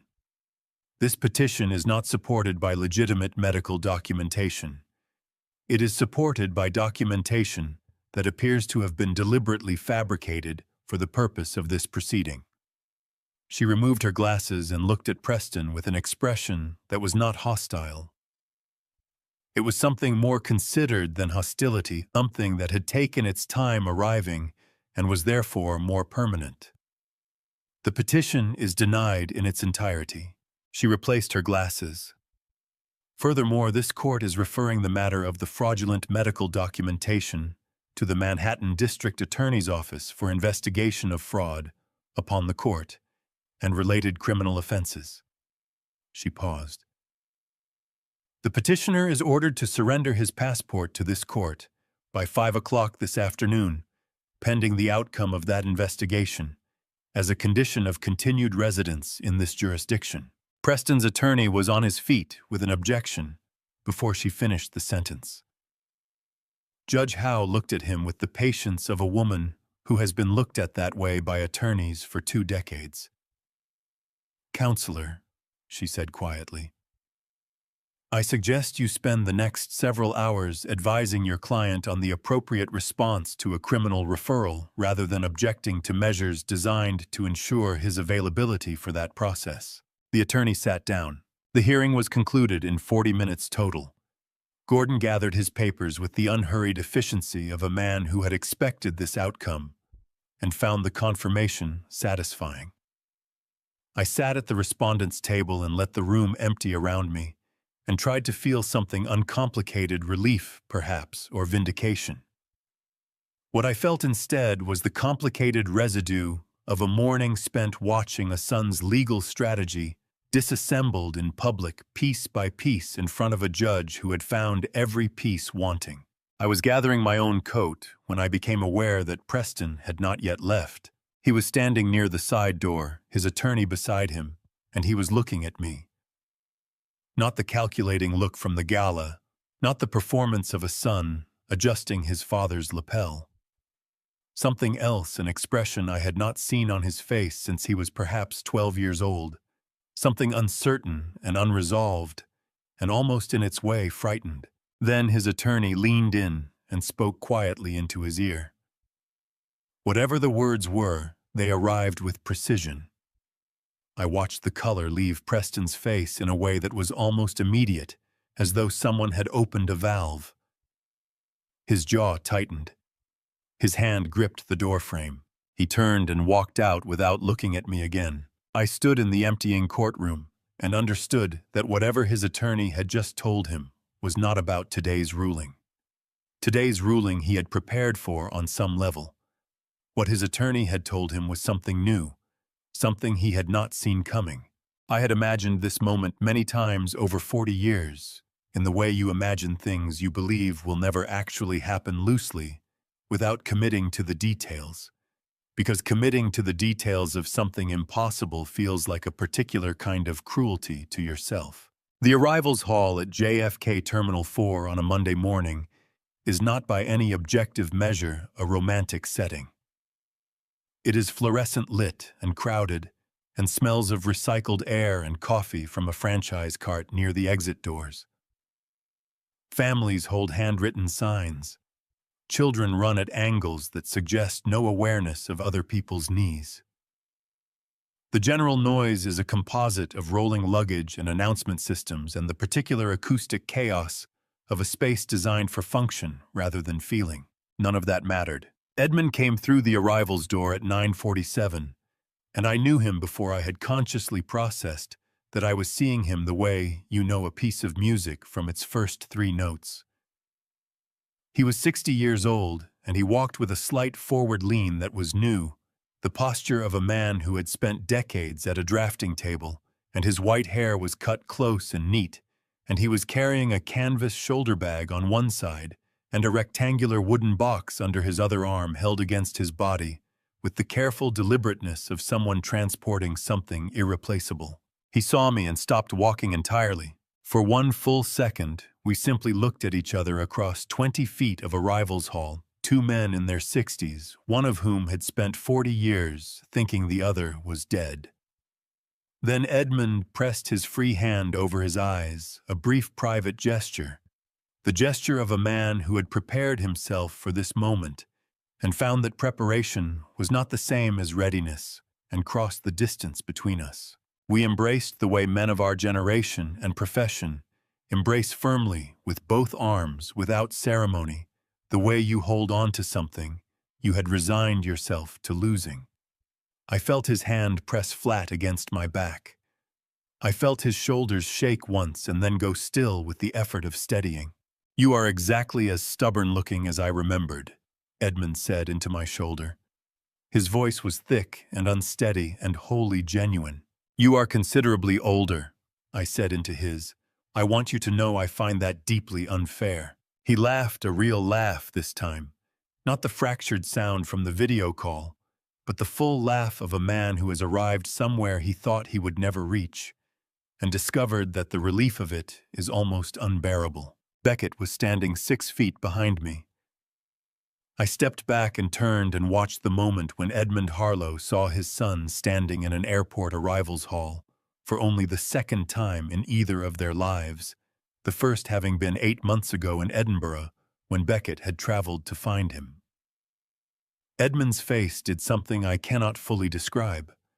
It was not a single emotion, but a sequence of them moving so quickly they almost overlapped recognition, love, guilt, gratitude, and something that was perhaps relief at a scale that requires no name because it is too large to need one. Beckett crossed to his father and put his arms around him, and Edmund held on with both arms, and the wooden box pressed awkwardly between them, and neither of them said anything for a long moment, because some things are not improved by words. I looked away at the franchise coffee cart near the exit, and blinked several times more than strictly necessary. We took a cab to the Upper West Side to Café Lalo on West 83rd Street. Edmund kept the wooden box on his lap the entire ride the same way he had carried it across the Atlantic. And I did not suggest he put it anywhere else Edmund's choice made, because Beckett had described it to him in an email 3 months ago, and he had filed it away with the particular intention of a man who was planning to be somewhere he was not yet certain he would reach. The cafe was warm and unhurried, with round marble tables and mismatched chairs, and the comfortable accumulated character of a place that has been itself for a long time without needing to change. Edmund set the wooden box on the table between us and ordered coffee with the focused pleasure of a man who has been in transit for 8 hours and earned the right to take his time. The box was plain dark wood, latched with a small brass fitting with Edmund's initials carved into the top corner. In a hand I recognized as his own, the same precise architectural lettering he had used to annotate field notes in 1984. "I carried it onto the plane," he said when he saw me looking at it. "Not in checked luggage. On my lap, essentially, for the entire flight." He paused. "I am aware that is not the most dignified image." "It is an extremely dignified image," I said. "Open it." He unlatched the brass fitting and lifted the lid. Inside, protected by a layer of acid-free archival paper, the kind used for preserving architectural drawings, was a rolled document approximately 2 feet wide when fully extended. Edmund lifted it out with both hands and unrolled it carefully on the table, weighting the corners with our coffee cups. The 1984 Adirondack Geological Survey Map. Original. Hand-drafted on linen-backed paper, the kind used for technical documents before digital drafting made it obsolete.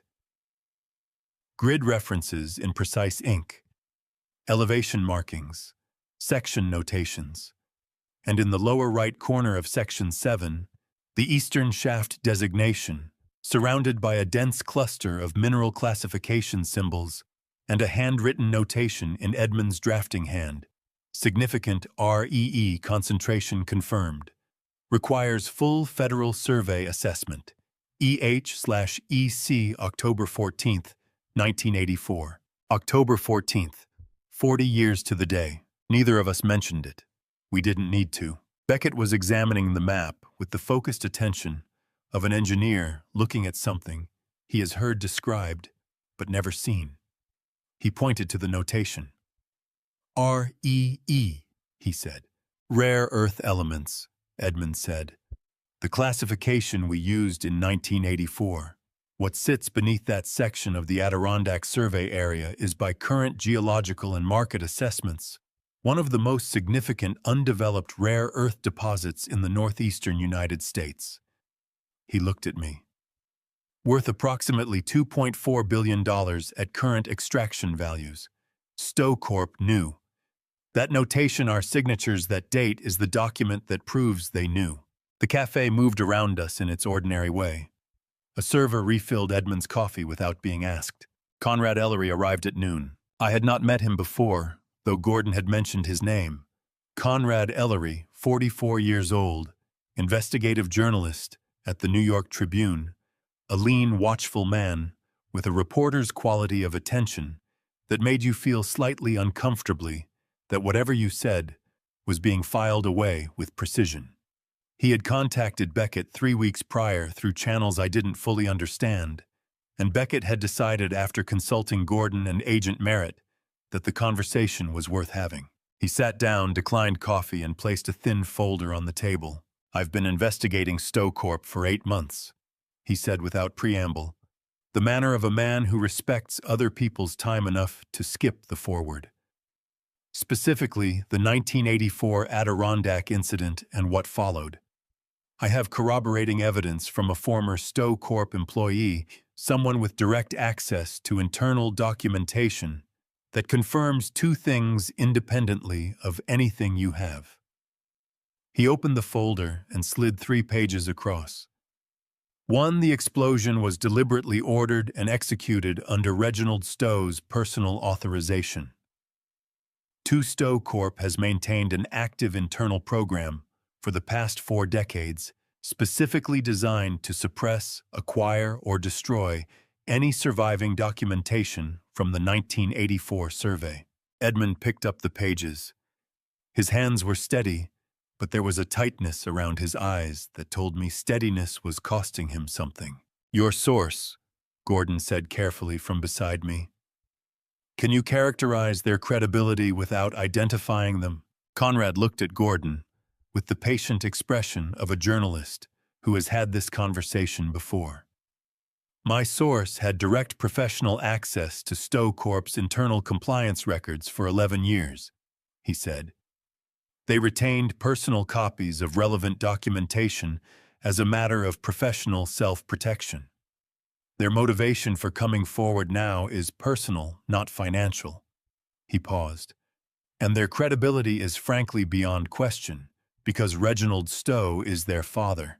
The table went very still. Beckett set down his coffee cup. Edmund lowered the pages slowly.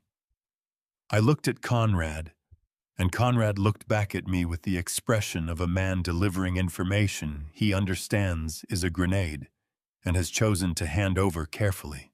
His daughter, I said. His daughter, Conrad confirmed, and she is prepared to testify.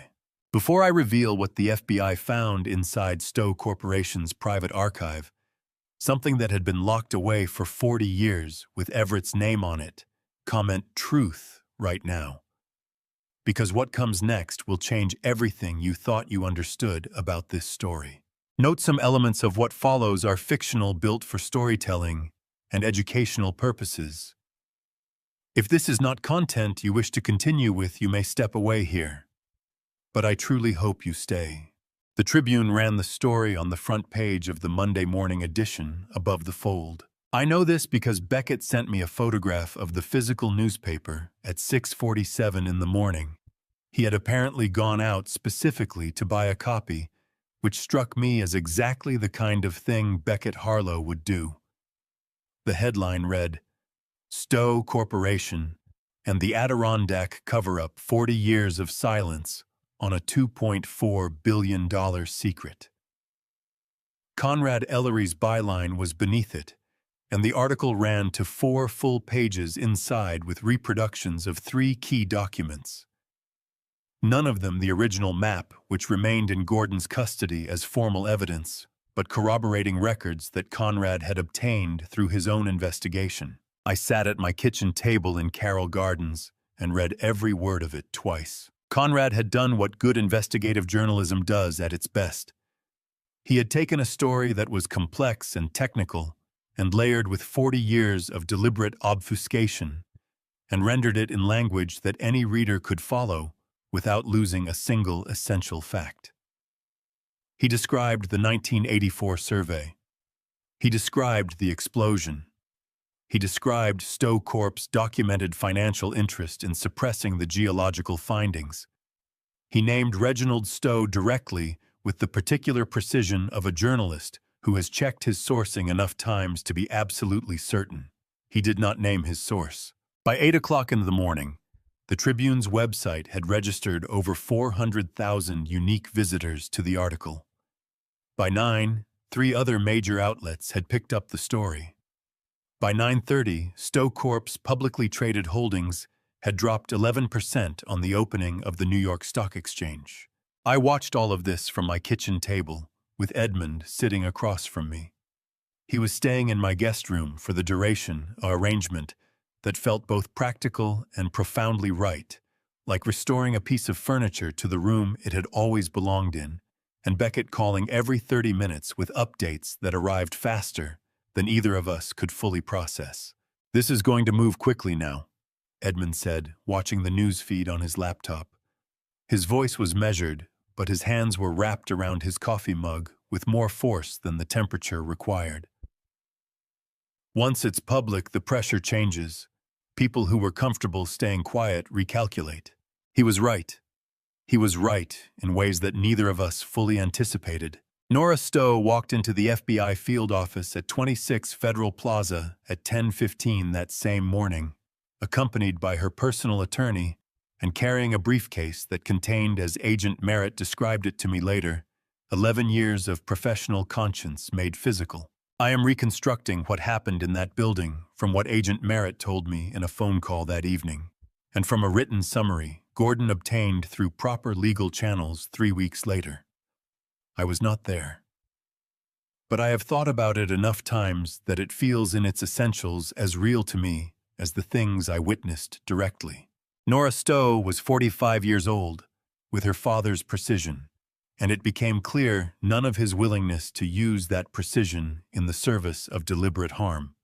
She had worked for 11 years in Stowe Corp's compliance division, the department responsible for ensuring the company adhered to legal and regulatory requirements before resigning 4 years ago, over what she described in her testimony as a pattern of instructed non-compliance that I was no longer able to participate in or remain silent about. She had not gone to the authorities when she left.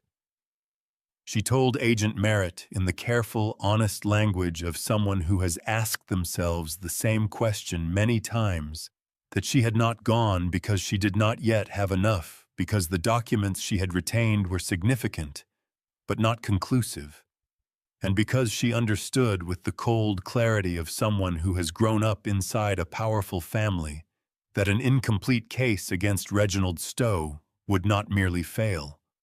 It would be destroyed, and she along with it. Conrad Ellery's article had changed the calculation. The story was public now. The original map was in legal custody.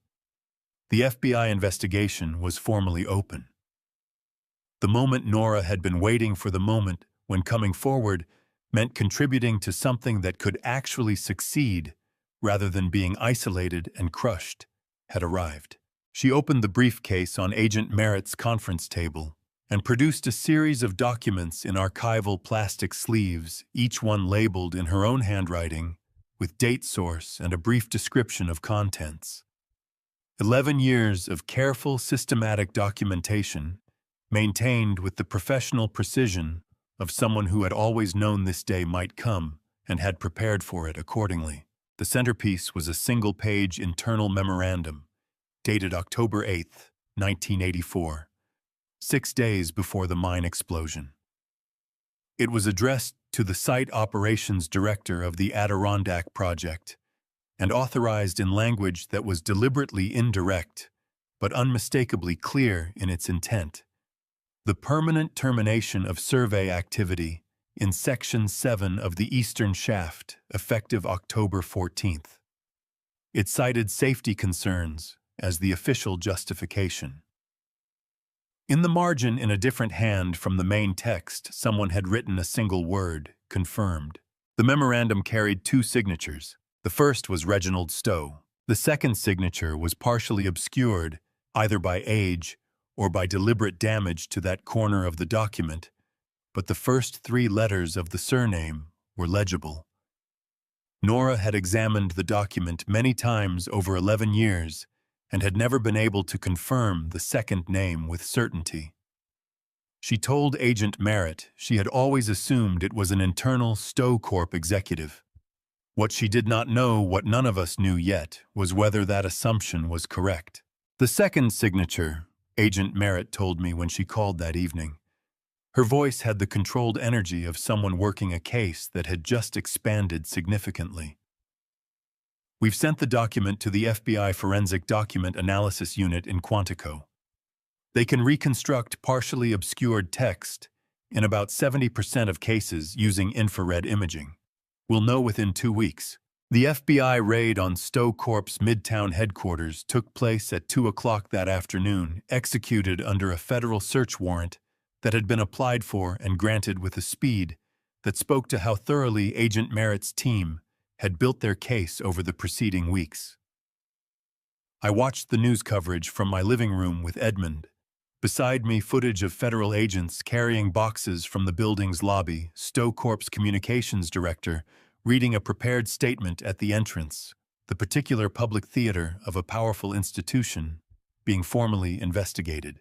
Edmund watched it with his hands flat on his knees and his jaw set, and his eyes carrying something I had not seen in them yet, not satisfaction, not relief, but something closer to the feeling of a long-held breath, finally, at enormous cost, released. The phone rang at 7 that evening. Agent Merritt. "Mr. Caldwell," she said, "I need to tell you what we found in Stowe Corp's secure archive this afternoon." I sat down. "There was a physical file maintained in their records system," she continued. "A folder. It contained surveillance photographs, address records, professional history documentation, and periodic status updates." She paused. "The folder had a name on it, Mr. Caldwell. Your name. It has been maintained and updated continuously for 40 years." I pressed my free hand flat against the kitchen table and felt the wood, solid and real, beneath my palm. "The most recent item in the folder," Agent Merritt said, "is a photograph. It was taken outside your Carroll Gardens home. The timestamp on the print is August 22nd, 2024. She let that land before she continued. 3 weeks before the charity gala. 3 weeks before any of this became visible. Her voice was careful and direct, the voice of a woman who delivers difficult information clearly because clarity is a form of respect. "Mr. Caldwell, someone has been watching you for 40 years, and they were watching you long before your son made his move. Outside my kitchen window, Carroll Gardens was doing what it always did in the October evening. The lights coming on in the row houses, the smell of someone's dinner. The ordinary, comfortable rhythms of a neighborhood that did not know it was the backdrop of something that had been in motion since before most of its current residents were born." I held the phone and looked at Eleanor's rose bushes in the darkening yard, and understood that the ground beneath this story went deeper than any of us had yet measured. He came on a Friday afternoon without calling. 3 firm knocks at the front door, the knock of someone who has made a decision and is moving through it before it can unmake itself. Edmund was in the kitchen making tea. I was in the study when the knock came, and I knew before I stood up. something in the rhythm of it. 35 years of knowing one particular person's way of announcing himself. I opened the door. Preston stood on my front steps in a charcoal suit that looked slept in. His tie loosened his hair, carrying the disorder of a man who had been running his hands through it for several days. His eyes were red at the rims, not from recent crying, but from sustained sleeplessness and the particular dread of a man watching his options disappear one by one. "Can I come in?" he asked. I considered the question with genuine seriousness. This man had filed fraudulent guardianship papers against me. He had arranged for someone to break into my home and assault me. He had traded my safety to Reginald Stowe for the forgiveness of a gambling debt, building a plan around me, the way you build a wall around something you intend to bury. "Yes," I said and stepped back. "Some things you do not, because they are strategically wise, but because they are humanly necessary." He stopped when he saw Edmund in the kitchen doorway. Something crossed his face recognition, though they had never met. He had seen the newspaper coverage. He knew exactly who Edmund Harlow was in the architecture of this story. I brought Preston into the living room. He sat on the edge of the sofa, elbows on his knees, the posture of a man who has not allowed himself to be comfortable in days. I sat across from him in Eleanor's chair. "They froze everything," he said, not as an opening to negotiation, as a statement of fact delivered to the floor between us. "Every account, personal, professional, joint. My Apex Capital access was suspended this morning." He pressed his lips together hard. "I am looking at a great deal, Dad." The word landed differently than it had in years. Raw. Unperformed. Without the flatness or the calculation that had turned a word of closeness into a word of management. "What did you come to say, Preston?" I asked. He looked up at me, really looked the way he had not looked at me in longer than I could accurately measure. "I didn't know about the surveillance file," he said. "The 40 years of photographs. Stowe told me you were a loose end from an old business matter. He told me the guardianship was just a precaution." His voice tightened. "He did not tell me this went back to 1984. I believed him. It changed very little, but I believed him." "The second signature on the 1984 authorization memo," I said carefully, watching his face. "Do you know who it belongs to?" The reaction was immediate, and involuntary eyes, slightly wider hands gripping his own fingers. He stood up and walked to the window with his back to me, shoulders rising and falling, with one long, effortful breath. "Harlan Briggs," he said quietly. "Stowe's legal counsel in 1984. He has been managing the suppression operation independently for 15 years. The offshore payments, the surveillance updates, the directive to search your house before the gala, that was Briggs, not Stowe." Before I could respond, the front door opened. Rita came in already talking, then stopped dead in the living room doorway. She looked at Preston with an expression that moved through grief and fury, and settled into the particular sorrow of a woman who has watched her family damage itself and could not stop it. "Preston," she said, one word carrying everything. "Aunt Rita," he said quietly. And then, to my considerable astonishment, his eyes filled. He did not cry. We Caldwell men do not make a public event of our tears. But his chin trembled once with great effort contained, and I saw in that trembling the boy who had ridden a bicycle in Prospect Park on a Sunday morning and been terrified and brave in equal measure. 4 measured knocks at the front door, official in their rhythm. 2 FBI agents stood on my steps, credentials raised. Preston had heard. He was standing very still in the center of my living room. Suit, slightly wrinkled eyes, steady now with the stillness of a man who has reached the end of a road he chose. He turned and put his wrists together behind his back without being asked. Then he looked at me over the agent's shoulder across the living room that had been Eleanor's, that had been his childhood in every brick and floorboard, and said 4 words in a voice that was entirely, completely his own. "I'm sorry, Dad, truly." I watched my son walk out of my front door and stood in the hallway, pressing one hand flat against the wall to keep myself upright, not looking away until the sedan had pulled out of sight. Rita came and stood beside me. She put her hand over mine on the wall. Behind us in the kitchen, the kettle began to whistle. Nearly 3 months had passed since Preston walked out of my front door between 2 federal agents. 3 months of Gordon's daily calls. 3 months of Edmund across my kitchen table each morning, coffee in hand, the easy rhythm of 2 people rediscovering each other's company.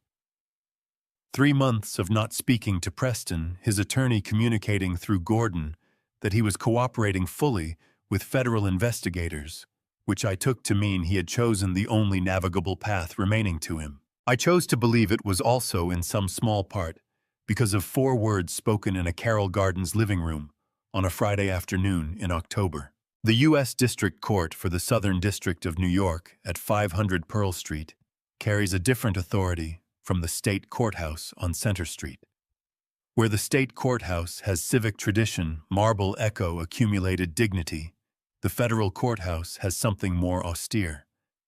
The architecture of federal power, which operates at a different scale entirely. Gordon met me in the lobby at 8 o'clock with 2 coffees and the focused expression of a man who has spent 3 months building a case into something too dense to be moved. Reginald Stowe was already seated at the defendant's table when we entered, 70 years old. Suit impeccable, still projecting through sheer personal will the impression of a man who has not yet decided whether to take these proceedings seriously. Preston sat at the adjacent table, separated by a formal legal severance that meant each defendant could present evidence working against the other. He had lost weight. He did not look toward the gallery. Harlan Briggs occupied the 3rd defendant's position, 78 years old, thin, upright, carrying the professional courtroom stillness of a man who has spent a lifetime in legal proceedings. He had been taken into federal custody in early December, 2 months after Preston's arrest, when the offshore payment trail and Nora's internal documents gave Agent Merritt sufficient grounds for a warrant. He had co-signed the 1984 authorization that brought a mountain down on 2 young engineers. For 40 years afterward, while I lived an ordinary life in Carroll Gardens, he had maintained a surveillance file with my name on it and sent structured payments through shell companies to keep the machinery of concealment operational. I looked at him across the courtroom and felt nothing dramatic, just cold, complete recognition. The first significant moment came at 10:45, when the prosecution moved to admit Renata's audio recording, 37 seconds, captured on her phone the night after the gala, Preston's voice saying clearly, "The old man has something that could destroy everything. And if he figures out what it is, we're finished." Preston's attorney objected on privacy grounds. The prosecution cited federal one-party consent law. Renata had been a participant in the household space and had full legal authority to make the recording. Judge Howe admitted it without hesitation. Preston's voice filled the courtroom with flat, unglamorous clarity. At the defendant's table, Stowe leaned toward his attorney. Whatever he said, his attorney's response was a single small shake of the head. The second significant moment came after the lunch recess. The prosecution presented the Quantico forensic document analysis of the 1984 authorization memo. Infrared multispectral imaging had reconstructed the partially obscured second signature with 94% confidence. The signature read, Harlan J. Briggs. Briggs's attorney moved immediately to exclude the document, arguing forensic reconstruction constituted material alteration of original evidence. Judge Howe heard the argument, fully, asked 2 questions, and denied the motion. "The document has not been altered," she said. "It has been read. Those are not the same thing." Briggs adjusted slightly in his chair. A small movement. But I saw it. The first day concluded at 4:30. As Gordon and I gathered our materials, Agent Merritt appeared at the gallery rail with a folder and a controlled expression. "Stowe's legal team filed a motion this afternoon," she said quietly. "They are arguing you had prior knowledge of the mineral deposit that you and Edmund jointly withheld the geological findings in 1984 to claim them later. They are naming you as a potential co-conspirator." The familiar tightening moved through my chest. Gordon set his briefcase on the bench and opened it. He produced a single document in a clear evidence sleeve and held it up carefully. "Edmund filed a formal disclosure with the U.S. Geological Survey Board in November 1984, he said. "From Edinburgh 6 weeks after the explosion. It disclosed the mineral findings and alleged deliberate sabotage through proper federal channels." He looked at me steadily. "You withheld nothing, Everett. The disclosure was made. Someone made sure no one ever found it." I stared at the document and felt the ground not destabilize but settle, the way a formation settles when the final piece of evidence confirms what the geology was always telling you. "Where did you find it?" I asked. Gordon allowed himself a small, precise smile. "That," he said, "is a story for tomorrow." Gordon told me about the USGS filing over breakfast the morning after the first day of proceedings at a diner 2 blocks from the federal courthouse on Chambers Street. The U.S. Geological Survey maintains physical regulatory archives going back to the 19th century rooms of boxed documents organized by region, year, and submission type. Edmund's 1984 disclosure had been filed correctly received by the regional Albany office and assigned a proper case reference number. What had prevented it from ever being acted upon was a single internal memorandum filed 2 weeks after Edmund's disclosure arrived, directing the case to be reclassified as administratively inactive and transferred to a deep archive designation that removed it from any standard search protocol. The memorandum did not carry USGS letterhead. It carried the letterhead of an outside legal counsel retained for regulatory consultation. Harlan Briggs, 1984. He reached inside the federal regulatory system and buried the one document that could have ended this 40 years ago, Gordon said, cutting his eggs with methodical precision. "That is obstruction of federal proceedings, a significantly more serious charge than anything previously filed against him." He looked up at me steadily. Everything Briggs claimed about his role being limited to legal counsel ended the moment we found that memorandum. I drank my coffee and thought about Edmund in Edinburgh filing a disclosure with a system he still believed in, and the system responding with a memorandum designed to erase his voice before anyone official heard it. Cold anger, I had learned, is the most useful kind. The sentencing hearing was different in texture from the trial. The argument had been made. What remained was the formal assignment of accountability by a judge who had spent 2 months examining 40 years of deliberate harm. Edmund was in the gallery when I arrived, sitting beside Beckett, with the careful gratitude of people still learning to occupy the same space. Rita was beside me. She had taken my arm in the lobby without asking the Caldwell method of support, not offering, but simply doing the way she had done things since we were children in Flatbush. Preston was brought in first. He had lost weight. His suit fit differently. He sat with his hands flat on the table and did not look toward the gallery. His attorney had advised composure, and he was following that advice with the focused effort of a man determined to preserve whatever dignity remained available to him. Stowe entered next. The projection of authority that had been so evident in January had diminished, not collapsed, but reduced the way a strong signal weakens over great distance. 70 years old, facing federal custody, and the weight of that prospect had finally begun registering in the set of his shoulders. Briggs came last, moving slowly with a cane.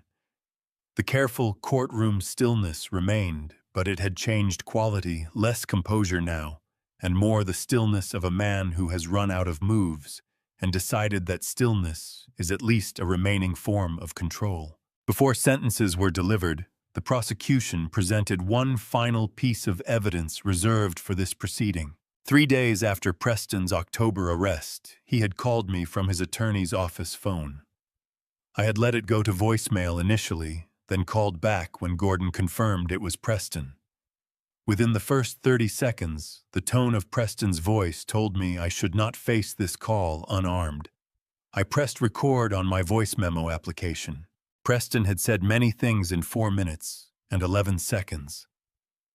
But near the end, with the desperation of a man reaching for his last remaining options, he had said this: "Dad, if you testify, if you stand up in that courtroom and give them everything, I will make sure Edmund Harlow's name is in every publication in this country.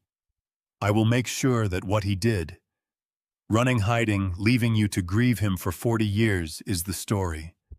Not Stowe, not Briggs. Edmund. Do you understand me?" The recording played through the courtroom speakers in full, unedited detail, a voice speaking, without any awareness. It was being preserved, the sound of a man believing he was alone with his threat. When it ended, the room held a particular quality of quiet, not empty, but full, the way a space feels when everyone in it is processing something simultaneously. Under 18. USC Section 1512. Witness intimidation is a federal felony. The recording was fully admissible under federal one-party consent law. I had been a participant in the call, and federal standards supersede New York's stricter state wiretapping laws in federal proceedings. Gordon had explained this to me carefully twice on 2 separate occasions, because I had needed to be completely certain. The sentences arrived without theater. Judge Howe delivered them in the manner I had come to recognize as entirely hers, measured grave without visible satisfaction, the voice of someone who understands that sentencing is a beginning of a different kind rather than a conclusion. Reginald Stowe, 18 years federal custody forfeiture of $340 million in assets connected to the fraudulent suppression operation, permanent bar from serving as officer or director of any publicly regulated company. Harland Briggs, 12 years federal custody reduced from the maximum recommendation in recognition of his age and a formal admission of culpability submitted through his attorney 2 weeks prior. He had carried something for 40 years and had arrived at 78 at a federal courtroom, too tired to carry it any further. Preston Caldwell, 7 years federal custody with eligibility for reduction contingent on continued cooperation with the ongoing federal investigation. The witness intimidation recording had added 2 years to what would otherwise have been FIP.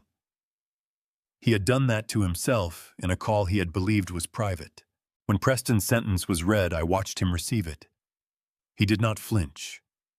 He sat straight with his hands flat on the table and his eyes fixed on the middle distance, and I recognized in that posture something of myself.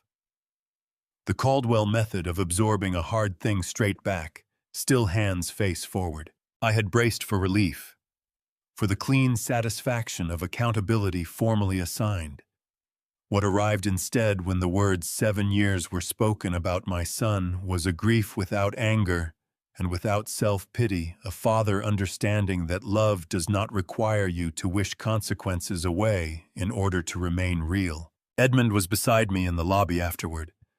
We walked out onto Pearl Street together into the cold March afternoon, and he placed his hand on my shoulder and left it there while the city moved around us with its magnificent indifference. I looked at the ring on my finger, thought of Eleanor, thought of her letter opened the week after Preston's arrest, her apology for carrying the warning alone, her declaration that she had never stopped being proud of who I was. Each reading had cost me everything I had. Each time I had been glad to pay it. "What happens now?" Edmund asked quietly. I looked up from the ring at the pale March sky above Pearl Street. "Now, IA said we go home.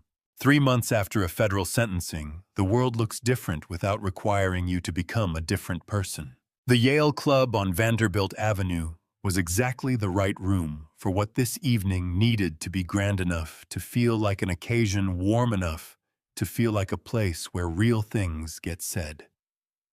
77 members of the Engineers Society had made the trip to New York for the June reunion, and the room had been arranged with round tables that encouraged genuine conversation rather than performance. Edmund and I arrived together.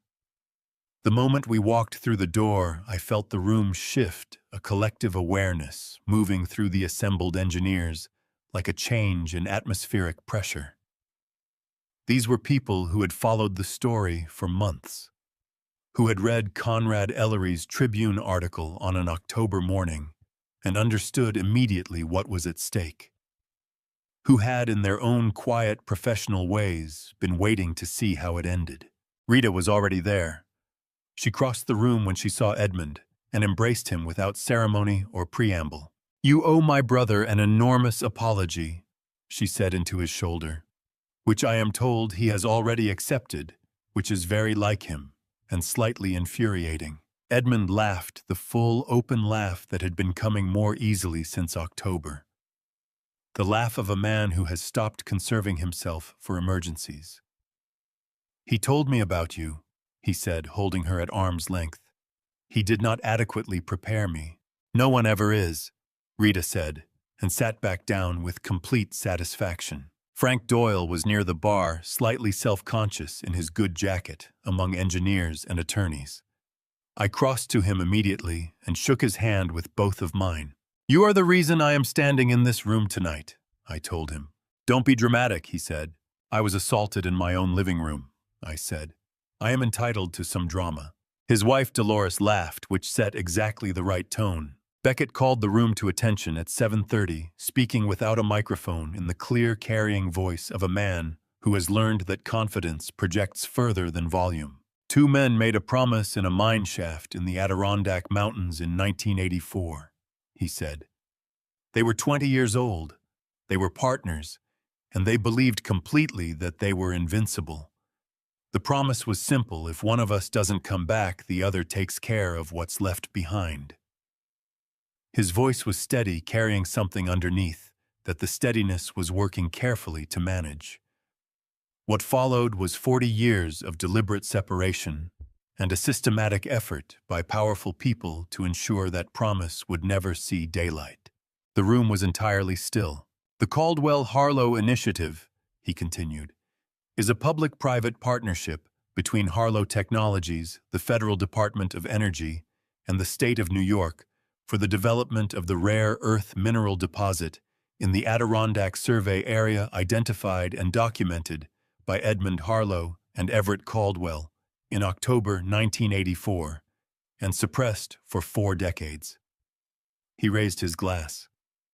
"Valued at $2.4 billion.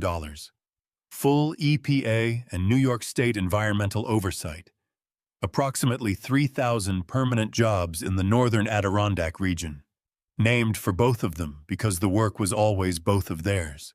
The applause started from Marlo Sinclair Edmonds, former Columbia professor, 81 years old, and still teaching, and spread quickly through the room. Edmonds stood without prepared remarks. He looked around the room slowly, and when he spoke, his voice carried the full weight of everything it had taken to arrive at this evening.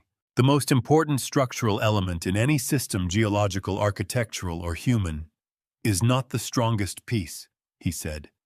"It is the piece that holds when everything around it is designed to make it fail." He raised his glass and looked directly at me. "To Everett Caldwell," he said, "who held." 77 engineers raised their glasses. I looked at the ring on my finger and felt Eleanor in the room, not as grief, but as warmth. The warmth of someone who loved you completely and is pleased with what you became. Later, as the evening softened, Edmund found me at the window overlooking Vanderbilt Avenue. "The Adirondacks," he said quietly. "Section 7. Would you like to go back, just us, one more time?" I looked at him, and at the city moving below, and at the ring that had traveled 40 years to bring us both to this room. "Yes," I said. "I would like that very much." We drove up on a Sunday morning in early October, just the two of us. Beckett had offered to come. Rita had offered to come. Gordon had offered to come, which surprised me and also did not surprise me at all, because Gordon Fitch turns out to be the kind of man who, once he has helped you through something significant, finds it difficult to stop being interested in what happens next. I told them all with genuine gratitude that this particular trip was not one that required company. Some things are meant to be finished by the people who started them. The Adirondacks in October are not the Adirondacks of summer postcards and tourist photographs. The leaves had turned deep amber and rust, and the particular burnt orange that only appears for about 2 weeks each year before the trees give it up entirely. The air had the clean mineral sharpness that I had spent 40 years carrying in my memory without fully realizing I was doing it. We drove north on the Northway with the windows down and the radio off and the comfortable silence of two men who have known each other long enough that silence requires no apology. Edmund navigated from memory. He had not been back in 40 years, and the access roads had changed, and twice we turned around, and once he said something in Edinburgh-accented English that I chose to interpret as mild profanity. But he found it. Of course he found it.